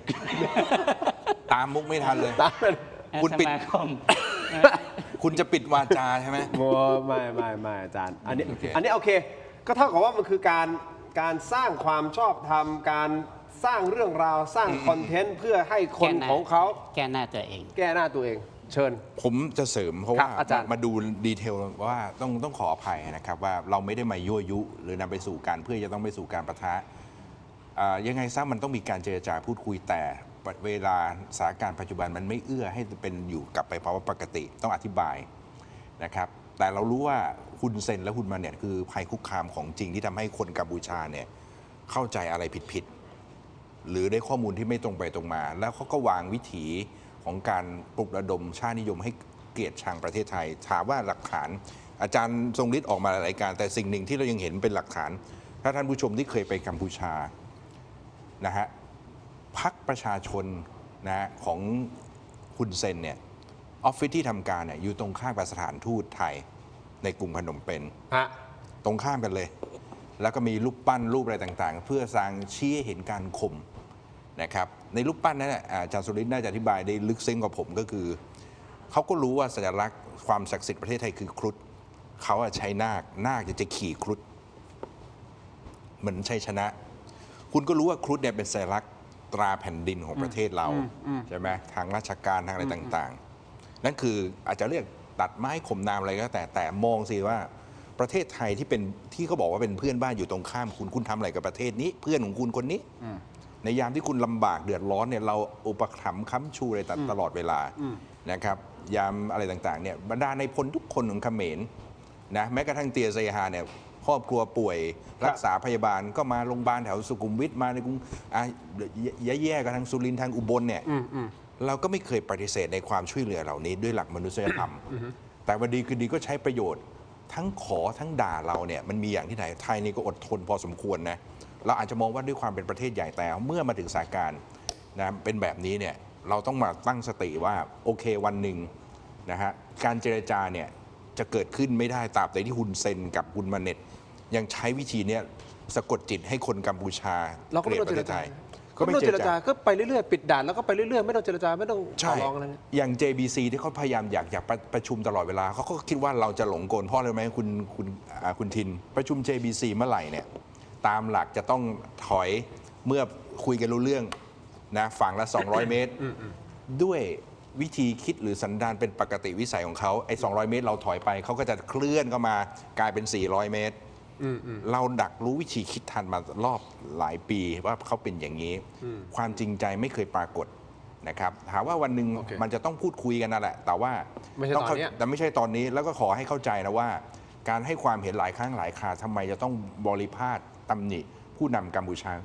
ก็สันดานเขาเป็นอย่างนี้ครับ อาจารย์สมฤทธิ์เสริมหน่อย มีตัวอย่างอันหนึ่งนะ ฮะ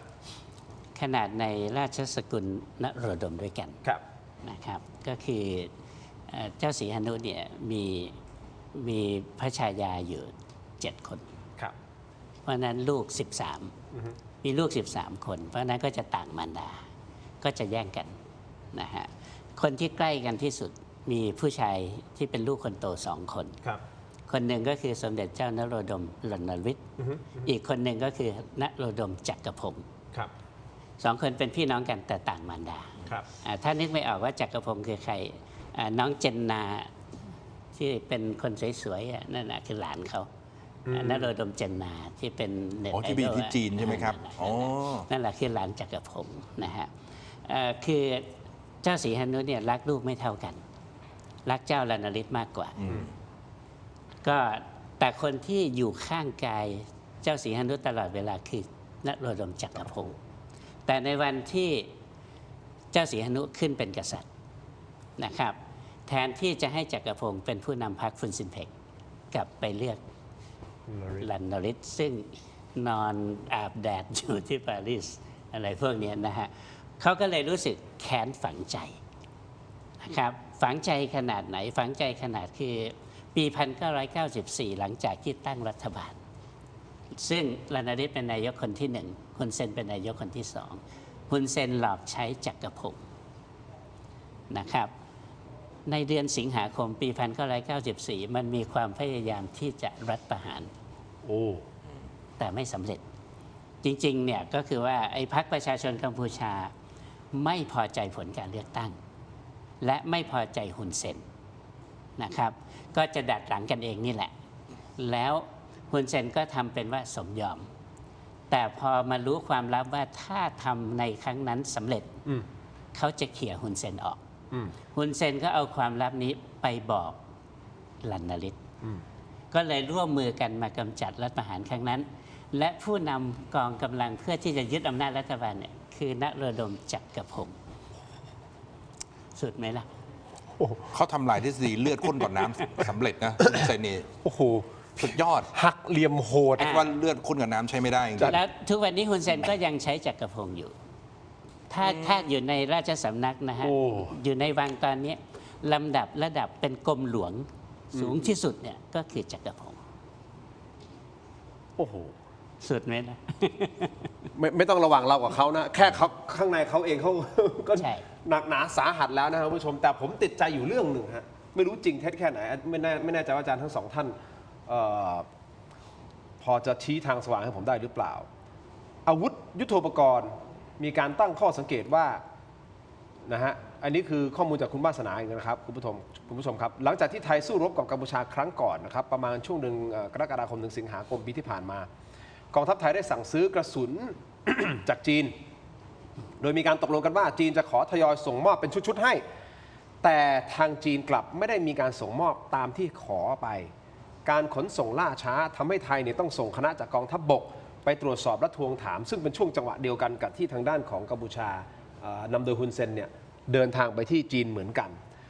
ทางจีนก็อ้างกลับมาบอกว่าของยังรอคิวในการจัดส่งอยู่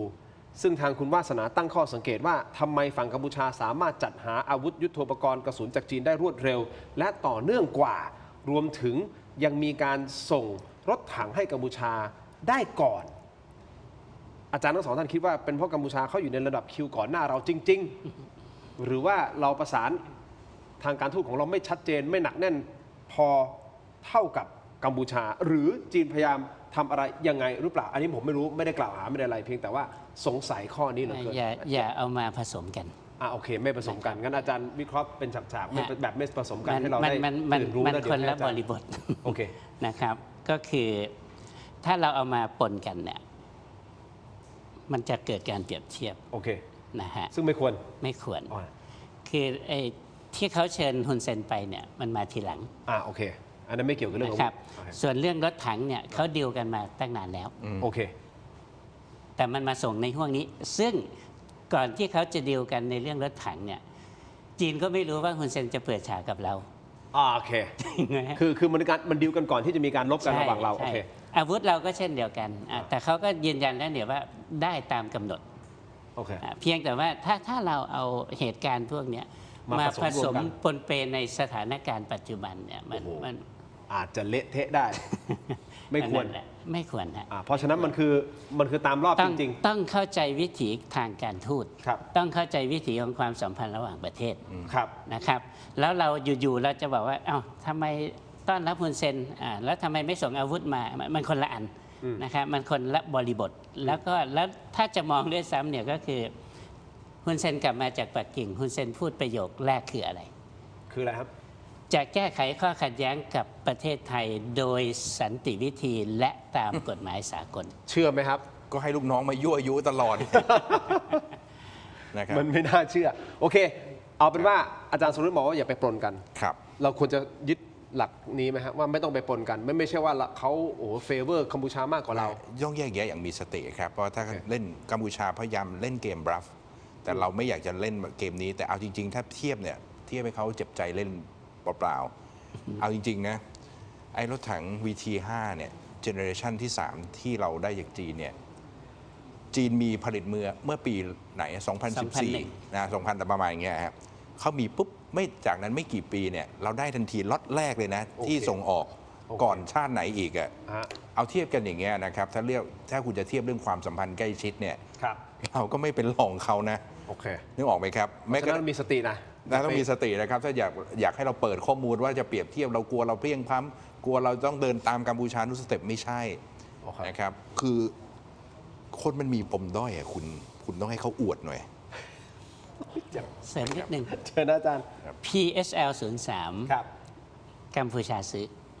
อ่าฮะ เทคโนโลยีอย่างเดียวกันไทยผลิตเอง อืม โอเค นั่นคือจีนให้เทคโนโลยีเรามาท ก็ไม่อยากจะพูดอะไรนะฮะ แต่ว่า ครับ คุณคงเห็นแล้วใช่ไหมครับ ำก็นั่นแหละฮะอย่าเอาคนละบริบทเอามันรวมกัน โอเคอ่ะ นะครับ ผมจะได้ละเรื่องนี้ไปละ เพราะว่ามีข้อสงสัยจะได้เคลียร์กันขอบคุณทั้งสองท่านนะครับ อีกนิดเดียวข้อหนึ่งก่อนที่ผมจะไปแอร์การบินไทยนะคุณผู้ชม อีกข้อหนึ่งครับ กระทรวงกลาโหมครับ กระทรวงกลาโหมคุณผู้ชมครับ โครงการพลทหารอาสา 10 plus นี่คือโครงการล่าสุดของกระทรวงกลาโหมครับ ก็คือจะรับพลทหารอาสาครับ 25,000 อัตรา ทุ่มงบประมาณ 1,455 ล้านบาทโดยประมาณ ท่ามกลางสถานการณ์ชายแดนที่ตึงเครียด กองทัพไทยพยายามเตรียมความพร้อมรอบด้าน ล่าสุดมีรายงานจากกระทรวงกลาโหมบอกว่า เตรียมเดินหน้าโครงการพลทหารอาสา 10 plus ตั้งงบประมาณปี 2570 เอาไว้ 1,455 ล้านโดยประมาณ เพื่อรองรับการรับสมัครพลทหารอาสาจำนวน 25,000 อัตรา ซึ่งเป็นไปตามนโยบายที่ภูมิใจไทยหาเสียงเอาไว้อยู่แล้ว ก็คือการปรับระบบกำลังพลไปสู่รูปแบบสมัครใจ ตอนนี้ยังไม่มีประกาศออกมาอย่างเป็นทางการเพราะอยู่ในระหว่างการร่างรายละเอียดนะครับ คิดยังไงกับโครงการนี้อาจารย์วันวิชิตครับ คือผมมองอย่างนี้ว่าวันเนี้ยโชคดีได้คุยกับคุณปุปนัดดา ครับ แกก็ได้รับการพิจารณาเข้าเป็นเหมือนพลอาสาใช่ไหมครับ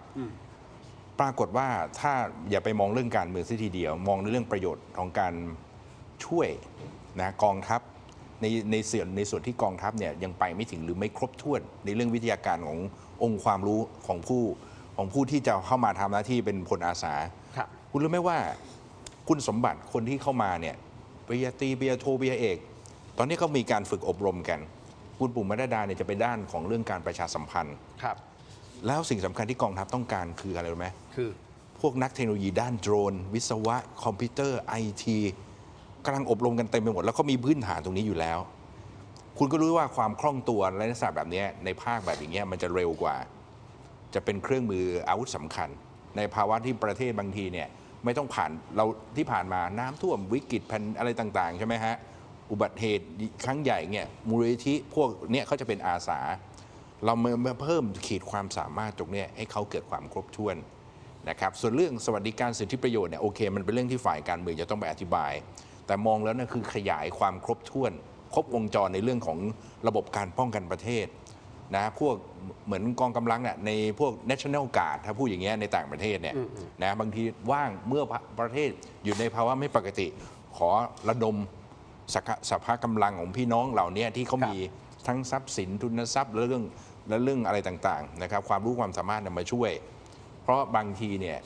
ถ้าเขามีสกิลตรงนี้เขาก็อยู่กับเราตลอดไป นะน้องพลทหารประจำการอยู่ประมาณ 2 ปีหรือ 1 ปีก็ปลดออกไป ครับ แต่สกิลนี้อาจจะไม่ได้ตามตัวเข้าไปด้วย แต่ว่าพลอาสาตรงเนี้ยเมื่อเขาเข้าใจ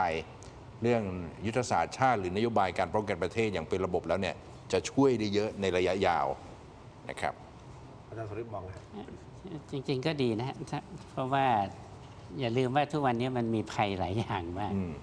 นะชายแดนมันก็เป็นสิ่งที่เรากำหนดฝ่ายเดียวไม่ได้อยู่แล้วใช่ไหมนะภาคใต้เราก็ยังมีปัญหาอยู่เยอะ ครับ นะครับด้านทิศตะวันตกที่ติดกับพม่ากะเหรี่ยงก็ยังยิงกันกับกองทัพพม่าอยู่อะไรพวกนี้นะฮะคือรอบบ้านเราเนี่ยมันยกเว้นด้านลาวที่สงบที่สุด นอกนั้น ไม่สงบ มาเลเซียก็ ก็เปิดหลังบ้านให้ หลบเข้าไปอยู่อะไรพวกนี้นะฮะก็ถ้ามองในแง่ของความจำเป็นเนี่ยมันก็สมควร ครับ นะครับ แล้วก็บุคลากรแบบนี้ผมว่าหาไม่ยาก เพราะว่าทหารเกณฑ์เราก็มีเยอะอยู่แล้ว ครับ พอ2 ปีปลดประจำการปุ๊บพวกเขาก็สามารถต่อได้เลย ครับ มันก็หมายความว่ากองทัพก็จะบริหารมีความยืดหยุ่นในตัวเองสูงขึ้นนะฮะก็คืออย่างน้อยที่สุด25,000 ต่อปีเนี่ยก็คือทหารเกณฑ์แทนที่จะปลดประจำการเมื่อครบ2 ปีไปทั้งหมดแล้ว หรือที่เปิดรับกันได้ให้มาต่อในสุ่มใน10อะไรพวกนี้มันจำกัดอยู่แล้วนะครับอันเนี้ยมันก็คือตอบโจทย์และอย่าลืมว่ามันยังมีภัยธรรมชาติและภัยที่มนุษย์สร้างขึ้นจากไปซ้ำเติมธรรมชาติได้อีกนะน้ำท่วมไฟแล้งไฟผงไฟป่าเหล่านี้ใช้ประโยชน์จากพวกเขาได้ โอเคครับอ่ะก็ถือว่าดีนะฮะคุณผู้ชมครับคราวนี้ผมขออนุญาตไปกันต่อนิดนึงนะฮะอัปเดตกันนิดนึงอันนี้ประเด็นที่ทางด้านของกัมพูชาเอาไปปั่นโจมตีเราหนักเลยนะฮะคุณผู้ชมก็คือกรณีของแอร์การบินไทยคุณผู้ชมครับวัย 26 ปี สายการบินแห่งชาติของเราถูกตำรวจออสเตรเลียจับกุมที่เมลเบิร์นประเทศออสเตรเลียถูกต้องไหมครับพร้อมของกลางเป็นเฮโรอีนน้ำหนักกว่า 1 กิโลกรัมมูลค่าประมาณสัก 11 ล้านบาทคุณผู้ชมที่ซุกซ่อนอยู่ตามตะเข็บซับในของกระเป๋าผ้าลายช้างจำนวน 12 ใบคุณผู้ชมซึ่งล่าสุดเนี่ยสื่อกัมพูชาและบรรดาเหล่าอินฟลูเอนเซอร์นำไปเป็นเครื่องมือโจมตีไทยอย่างหนักเลยนะฮะเริ่มจากสื่อหลักของกัมพูชาก่อนสำนักข่าวสบายนิวส์ป่ะฮะว่าอย่างนี้ป่ะฮะสบายใช่ไหมอาจารย์ สุขสบายเนี่ยแหละ สบายนิวส์แล้วก็ KBN News และยังมีพนมเปญโพสต์ได้หยิบยกข่าวนี้มาประโคมเป็นข่าวใหญ่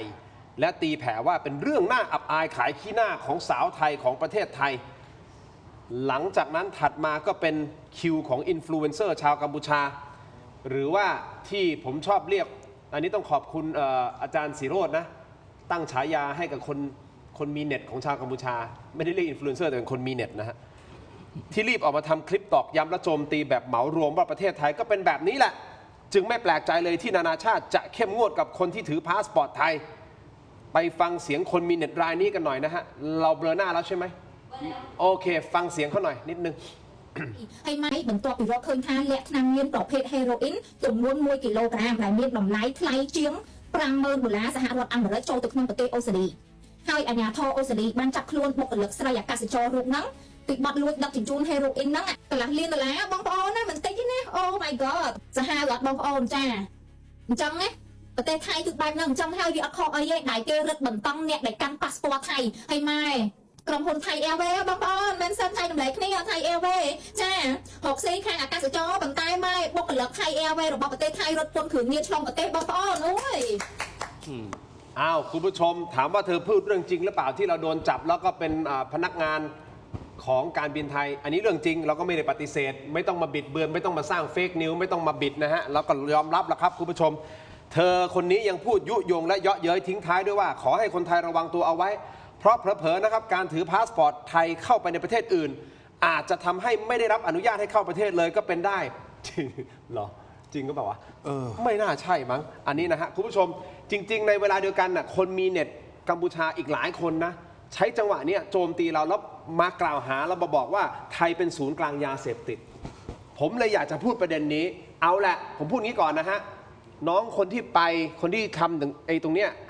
เรายังไม่รู้ข้อเท็จจริงว่าตกลงสรุปสุดท้ายเนี่ยเธอรู้เห็นเป็นใจกับการลักลอบขนยาเสพติดหรือเปล่านะครับแต่เท่าที่ติดตามข้อมูลณเบื้องต้นนะซึ่งเราก็ไม่ยืนยันนะคุณผู้ชมรอให้ฝ่ายทางด้านของ ทางการมายืนยันอีกทีหนึ่งนะครับแต่เหมือนกับว่ามีการรับจ้างเพราะว่าเลขาปปสออกมาบอกรับจ้างราคา 8,800 บาทเพื่อที่จะขนเอากระเป๋านี้ไปและเส้นทางไทม์ไลน์สั้นๆก่อนที่ผมจะฟังความคิดเห็นอาจารย์ของทั้งสองท่านนะครับก็คือมีการทักเข้ามาว่ารับขนของไปตรงนี้ไหมไปออสเตรเลียไหมก็มีการส่งของมาโดยมีคนบุคคลหนึ่งส่งของมาแล้วก็ใส่ฮุดดำเขาไปไล่กล้องวงจรปิดมาส่งตั้งแต่วันที่ 20 กว่าเนี่ยประมาณเนี้ยแล้วก็มาฝากเอาไว้ที่ล็อบบี้แล้วแอลก็ไม่อยู่ไงแล้วพอเขากลับมาเขาก็เอาตรงนี้ไปโดยที่ไม่ได้คิดอะไร อันนี้คือตามไทม์ไลน์ที่มีการแชร์กันทางด้านของเลขาปปสบอกงี้นะครับซึ่งเขาบอกว่าแอร์โฮสเตสคนนี้ประกาศรับหิ้วสินค้าจากประเทศไทยไปประเทศต่างๆผ่าน Facebook ในกลุ่มรับหิ้วสินค้าและไอ้คนที่ติดต่อมานี่แหละเขาเป็นอวตารใช้คำว่าโรสติดต่อจ้างงานนำกระเป๋าโอท็อปนี่แหละครับคุณผู้ชมค่าจ้าง 8,800 บาทเนี่ยฮะจนสุดท้ายก็เป็นเรื่องราวใหญ่โตไปทั่วโลกเลยนะฮะไม่ใช่แค่เฉพาะออสเตรเลียกับประเทศไทยแต่ไปทั่วโลกจริงๆข่าวนี้นะครับคุณผู้ชมครับส่วนเธอจะรู้หรือไม่รู้หรืออะไรยังไงปล่อยให้เป็นหน้าที่ของกระบวนการยุติธรรมของออสเตรเลียซึ่งตอนนี้ก็ติดต่อกับทางด้านของตำรวจไทยอย่างใกล้ชิดอยู่แล้วแชร์ข้อมูลแล้วไปถึงบ้านของเขาเลยนะบ้านของผู้หญิงคนนี้คือข้อมูลต่างๆเขาก็ต้องไปว่าความไปสู้คดีกันไปนะอันนี้คือหนึ่งเรื่องก็ต้องในฐานะที่เป็นคนไทยด้วยกันนะเราก็ยังไม่รู้ว่าตกลงเธอรู้หรือไม่รู้เห็นเป็นใจก็ให้ความเป็นธรรมกับเธอแล้วได้แต่ส่งกำลังใจให้กับครอบครัวของเธอนะฮะถูกต้องไหมครับเอาละนั่นคือหนึ่งเรื่องแต่ที่ผมอยากจะพูดคือการที่เราถูกตีตาเราเป็นศูนย์กลางของยาเสพติดอาจารย์ทรงฤทธิ์อาจารย์บรรพชิตที่ทางกัมพูชาที่คนมีเน็ตกัมพูชาปั่นกันขนาดนี้เราบอกว่านี่ไงศูนย์กลางยาเสพติดประเทศไทยมันเกิดขึ้นในห่วงไหนล่ะคุณจินมันเกิดขึ้นในห่วงที่ฮุนเซนคือบอสใหญ่ของสแกมเมอร์ มันคือสแกมโบเดียใช่ไหมล่ะแล้วก็บอกได้เลยว่าคนที่ออกมาพูดเนี่ยถ้าไม่ได้รับไฟเขียวคุณไม่สามารถออกมาได้นะฮะ คุณก็คือทำตามออเดอร์ทำตามสคริปต์ที่เขาให้มาอยู่แล้วนะฮะเพราะว่าถ้าเป็นคนที่มีวิธีคิดแบบอิสระเนี่ยมันไม่สามารถออกมาอย่างนี้ได้ก็คือผ่านเกณฑ์และคนที่เกณฑ์พวกนี้มา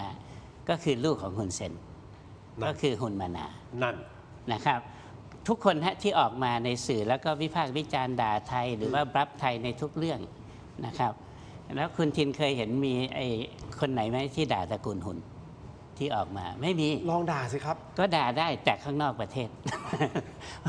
เพราะว่าข้างในประเทศเนี่ยถ้าคุณด่าพวกคุณถูกหิ้วถูกจับถูกกำจัดถูกอุ้มทุกอย่างเลยนะฮะจริงๆเรื่องยาเสพติดเนี่ยมันก็มีทั่วไปอยู่แล้วนะครับแล้วบ้านเราเนี่ยจับกันทุกวันทั้งโลกเนี่ยเขารู้ ใช่ไหมฮะแต่เราจับเราไม่ได้ปิดนะจับปุ๊บเราก็แถลงข่าวทุกครั้งเอารัฐนี้รัฐใหญ่รัฐนี้รัฐใหญ่แล้วกัมพูชาเลือกเล่นเรื่องพวกนี้เพื่อเอาไปปิด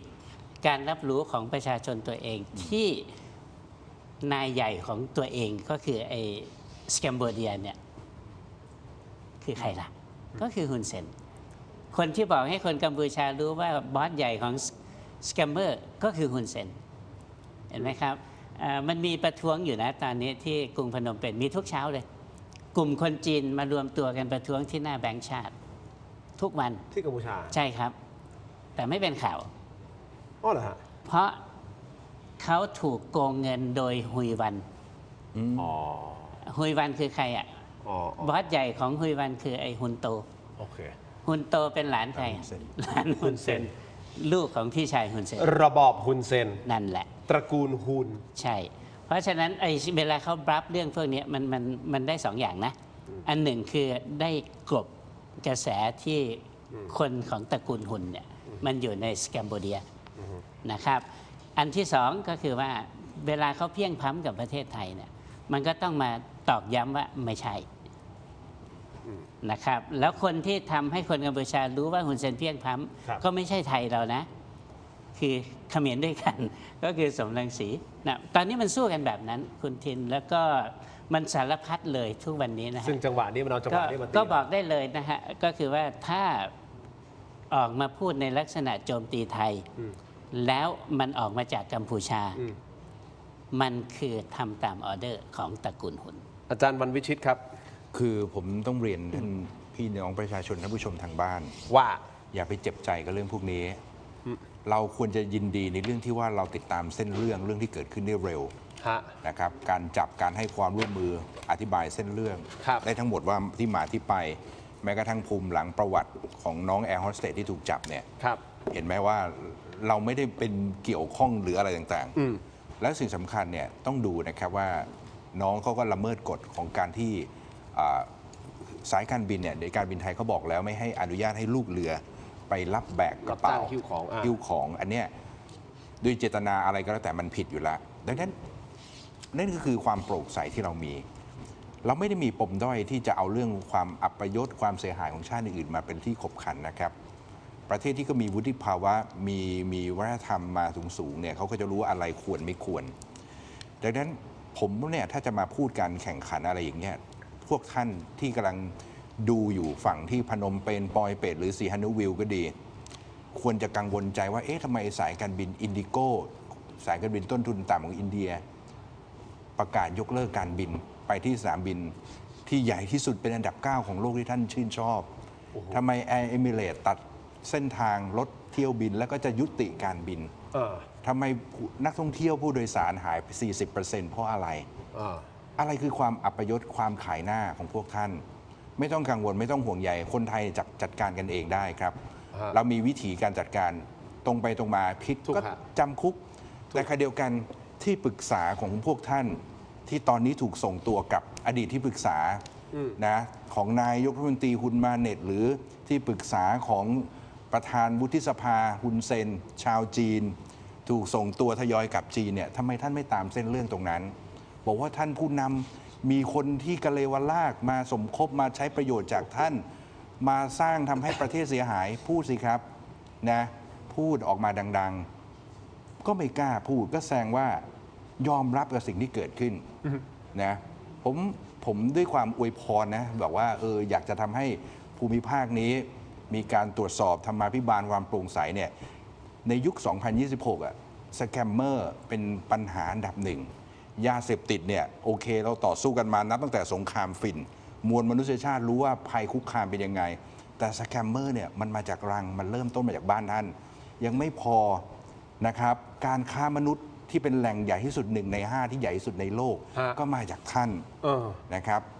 สิ่งที่ดีๆทั้งนั้นเทาๆพื้นที่อโคจรท่านก็เป็นที่รวมศูนย์นะครับ ผมก็ขอความร่วมมือในฐานะที่ท่านฟังภาษาพวกเราได้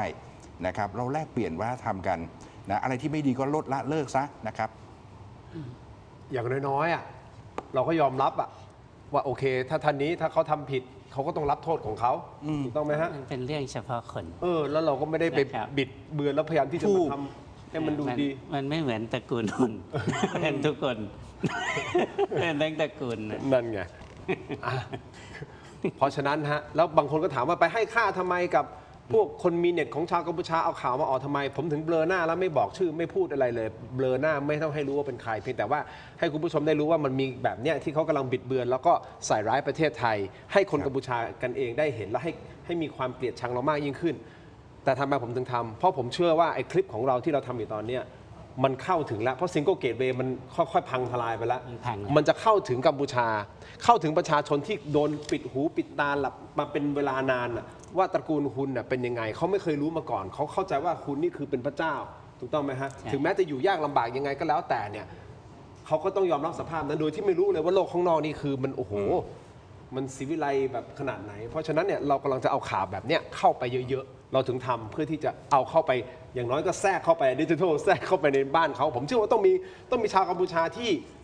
ที่ตาสว่างแล้วเห็นแล้วบอกเฮ้ยมันจริงว่ะอาจารย์2ท่านนี้คุยกันเฮ้ยมันประเทศกูเป็นอย่างนี้จริงว่ะตระกูลฮุนระบอบฮุนมันเป็นอย่างนี้จริงว่ะก็ช่วยกันแชร์หน่อยถูกไหมอาจารย์จริงเนาะจริงเราก็ต้องทำนะครับจริงถูกต้องอาจารย์จริงๆมันมีลึกกว่านั้นอะไรฮะสมรังสีเนี่ยถูกกำจัดออกจากเดิมเขาอยู่กับลานาลิศนะครับเป็นรัฐมนตรีกระทรวงเศรษฐกิจการคลังครับแล้วสมรังสีเนี่ยจัดระบบการคลังให้มันทันสมัยขึ้น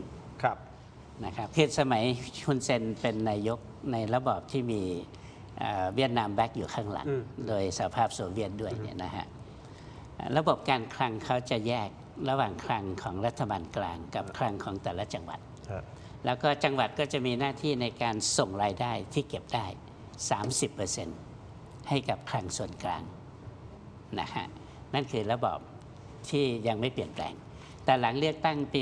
1993 สำรังสีซึ่งเขาเป็นนายธนาคารนายแบงก์อยู่แล้วมาจากปารีสเนี่ยนะฮะมาในนามพรรคฟุนซินเปกมากับเจ้าลานาริสนี่แหละเขามาเป็นรัฐมนตรีเขาเลยจัดระเบียบการคลังใหม่นะฮะหนึ่งอันไหนหนีภาษีเขาตามจับเพื่อให้เสียภาษีนะครับสองการส่งเงินจากจังหวัดเข้าคลังของรัฐบาลกลางเปลี่ยนกันจากส่ง 30 เป็นส่ง 70 เก็บไว้แค่ 30 มันไปกระเทือนกระเป๋าพรรคประชาชน อ๋อเขาเลย ก็เลยเป็นที่มาของการกำจัดสมรังสี โดยฮุนเซนเนี่ยไปยกดานาลิสซึ่งหูเบา อ่า แล้วก็มากำจัดคนของตัวเอง อ่า แล้วล็อตที่ใหญ่ที่สุด ฮะ ที่มันกลายเป็นประเด็นนะฮะสำรังสียกหน่วยปราบ ครับ การค้าหนีภาษีเนี่ย ครับ ไปที่ท่าเรือที่เราเรียกว่าสีฮานุวิล ครับ สมัยนั้นเขายังเรียกว่ากำปงโสม ครับ นะฮะยกไป แล้วไปจับเรือบรรทุกสินค้าลำใหญ่มากนะครับบรรทุกไปเนี่ยประมาณน่าจะ 1,000 ตัน เต็มลำเรือลำนั้นคือกัญชาล้วน เพลินเลยแหละกัญชา ๆและเจ้าของกัญชาลำนั้นก็คือออกยาคนหนึ่งอยู่กับฮุนเซนสุดไหม เพราะฉะนั้นพ่อแม่พี่น้องชาวกัมพูชาครับ ช่วยกันกระจายข่าวเข้าไปในประเทศของท่านนะฮะ ให้เห็นนะครับว่าระบอบฮุนเซนเป็นยังไงนะครับ นะเรือลำนั้นเขาจะไปเนเธอร์แลนด์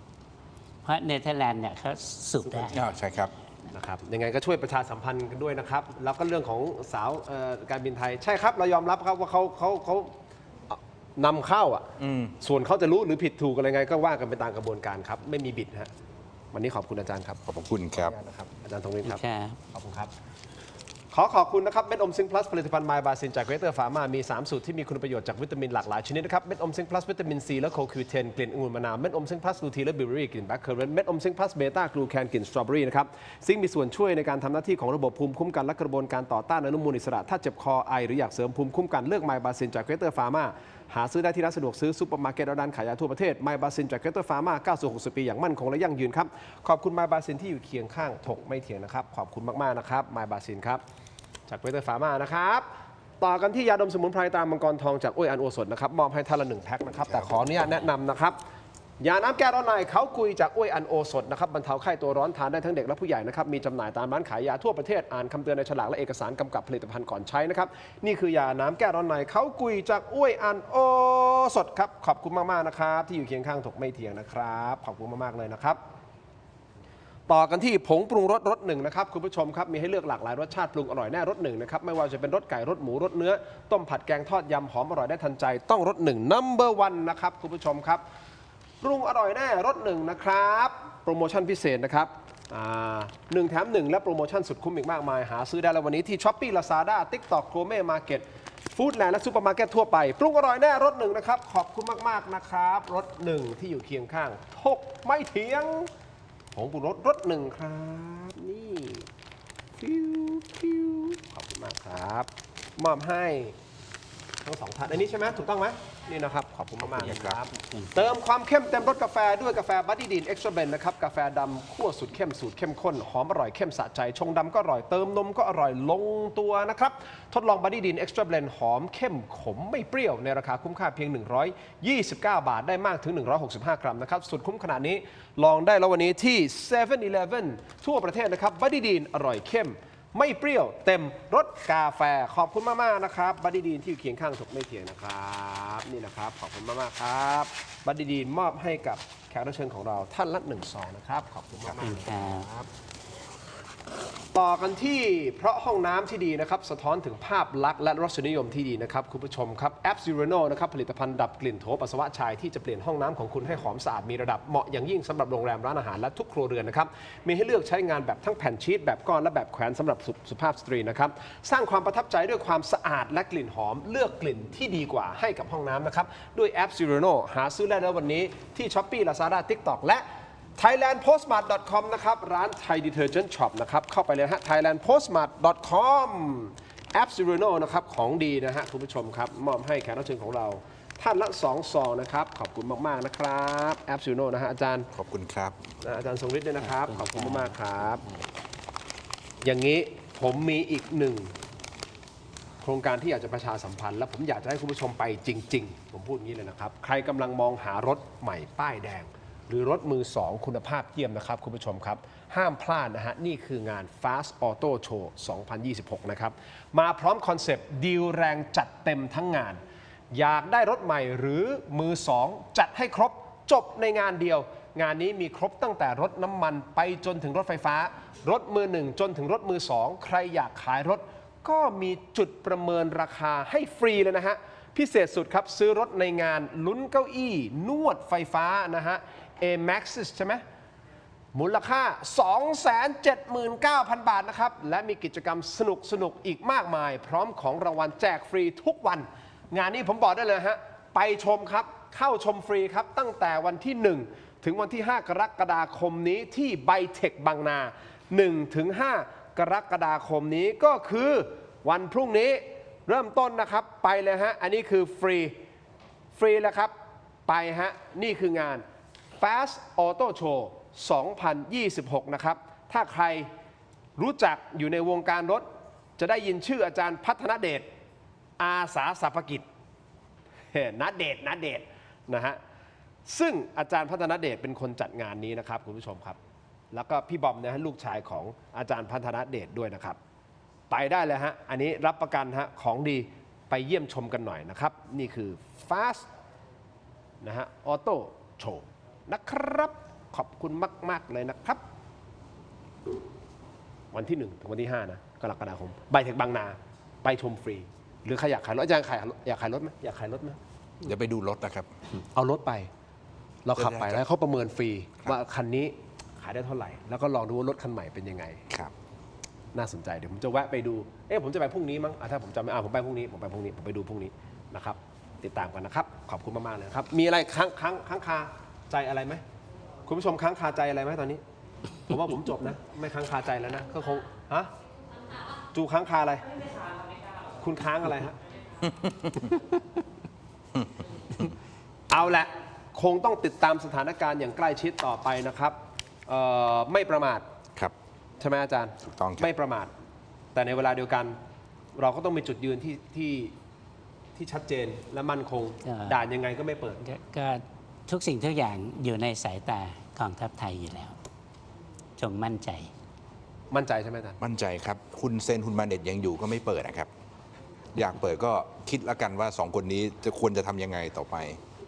ครับ นิดเดียวผมขอนิดเดียวไม่รู้อาจารย์มันไม่ใช่รู้เรื่องนี้ป่ะนิดเดียวเลยนะครับ ครับ คือตอนเนี้ย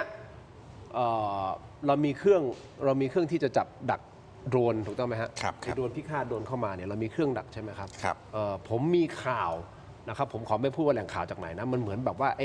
อ้ซอฟต์แวร์หรืออะไรต่างๆเนี่ยพอเราไปตั้งที่ดักเมื่อไหร่เนี่ยมันเหมือนฝั่งนู้นนะจะรู้ ครับ แล้วหลีกเลี่ยงการบินแถวที่เราดัก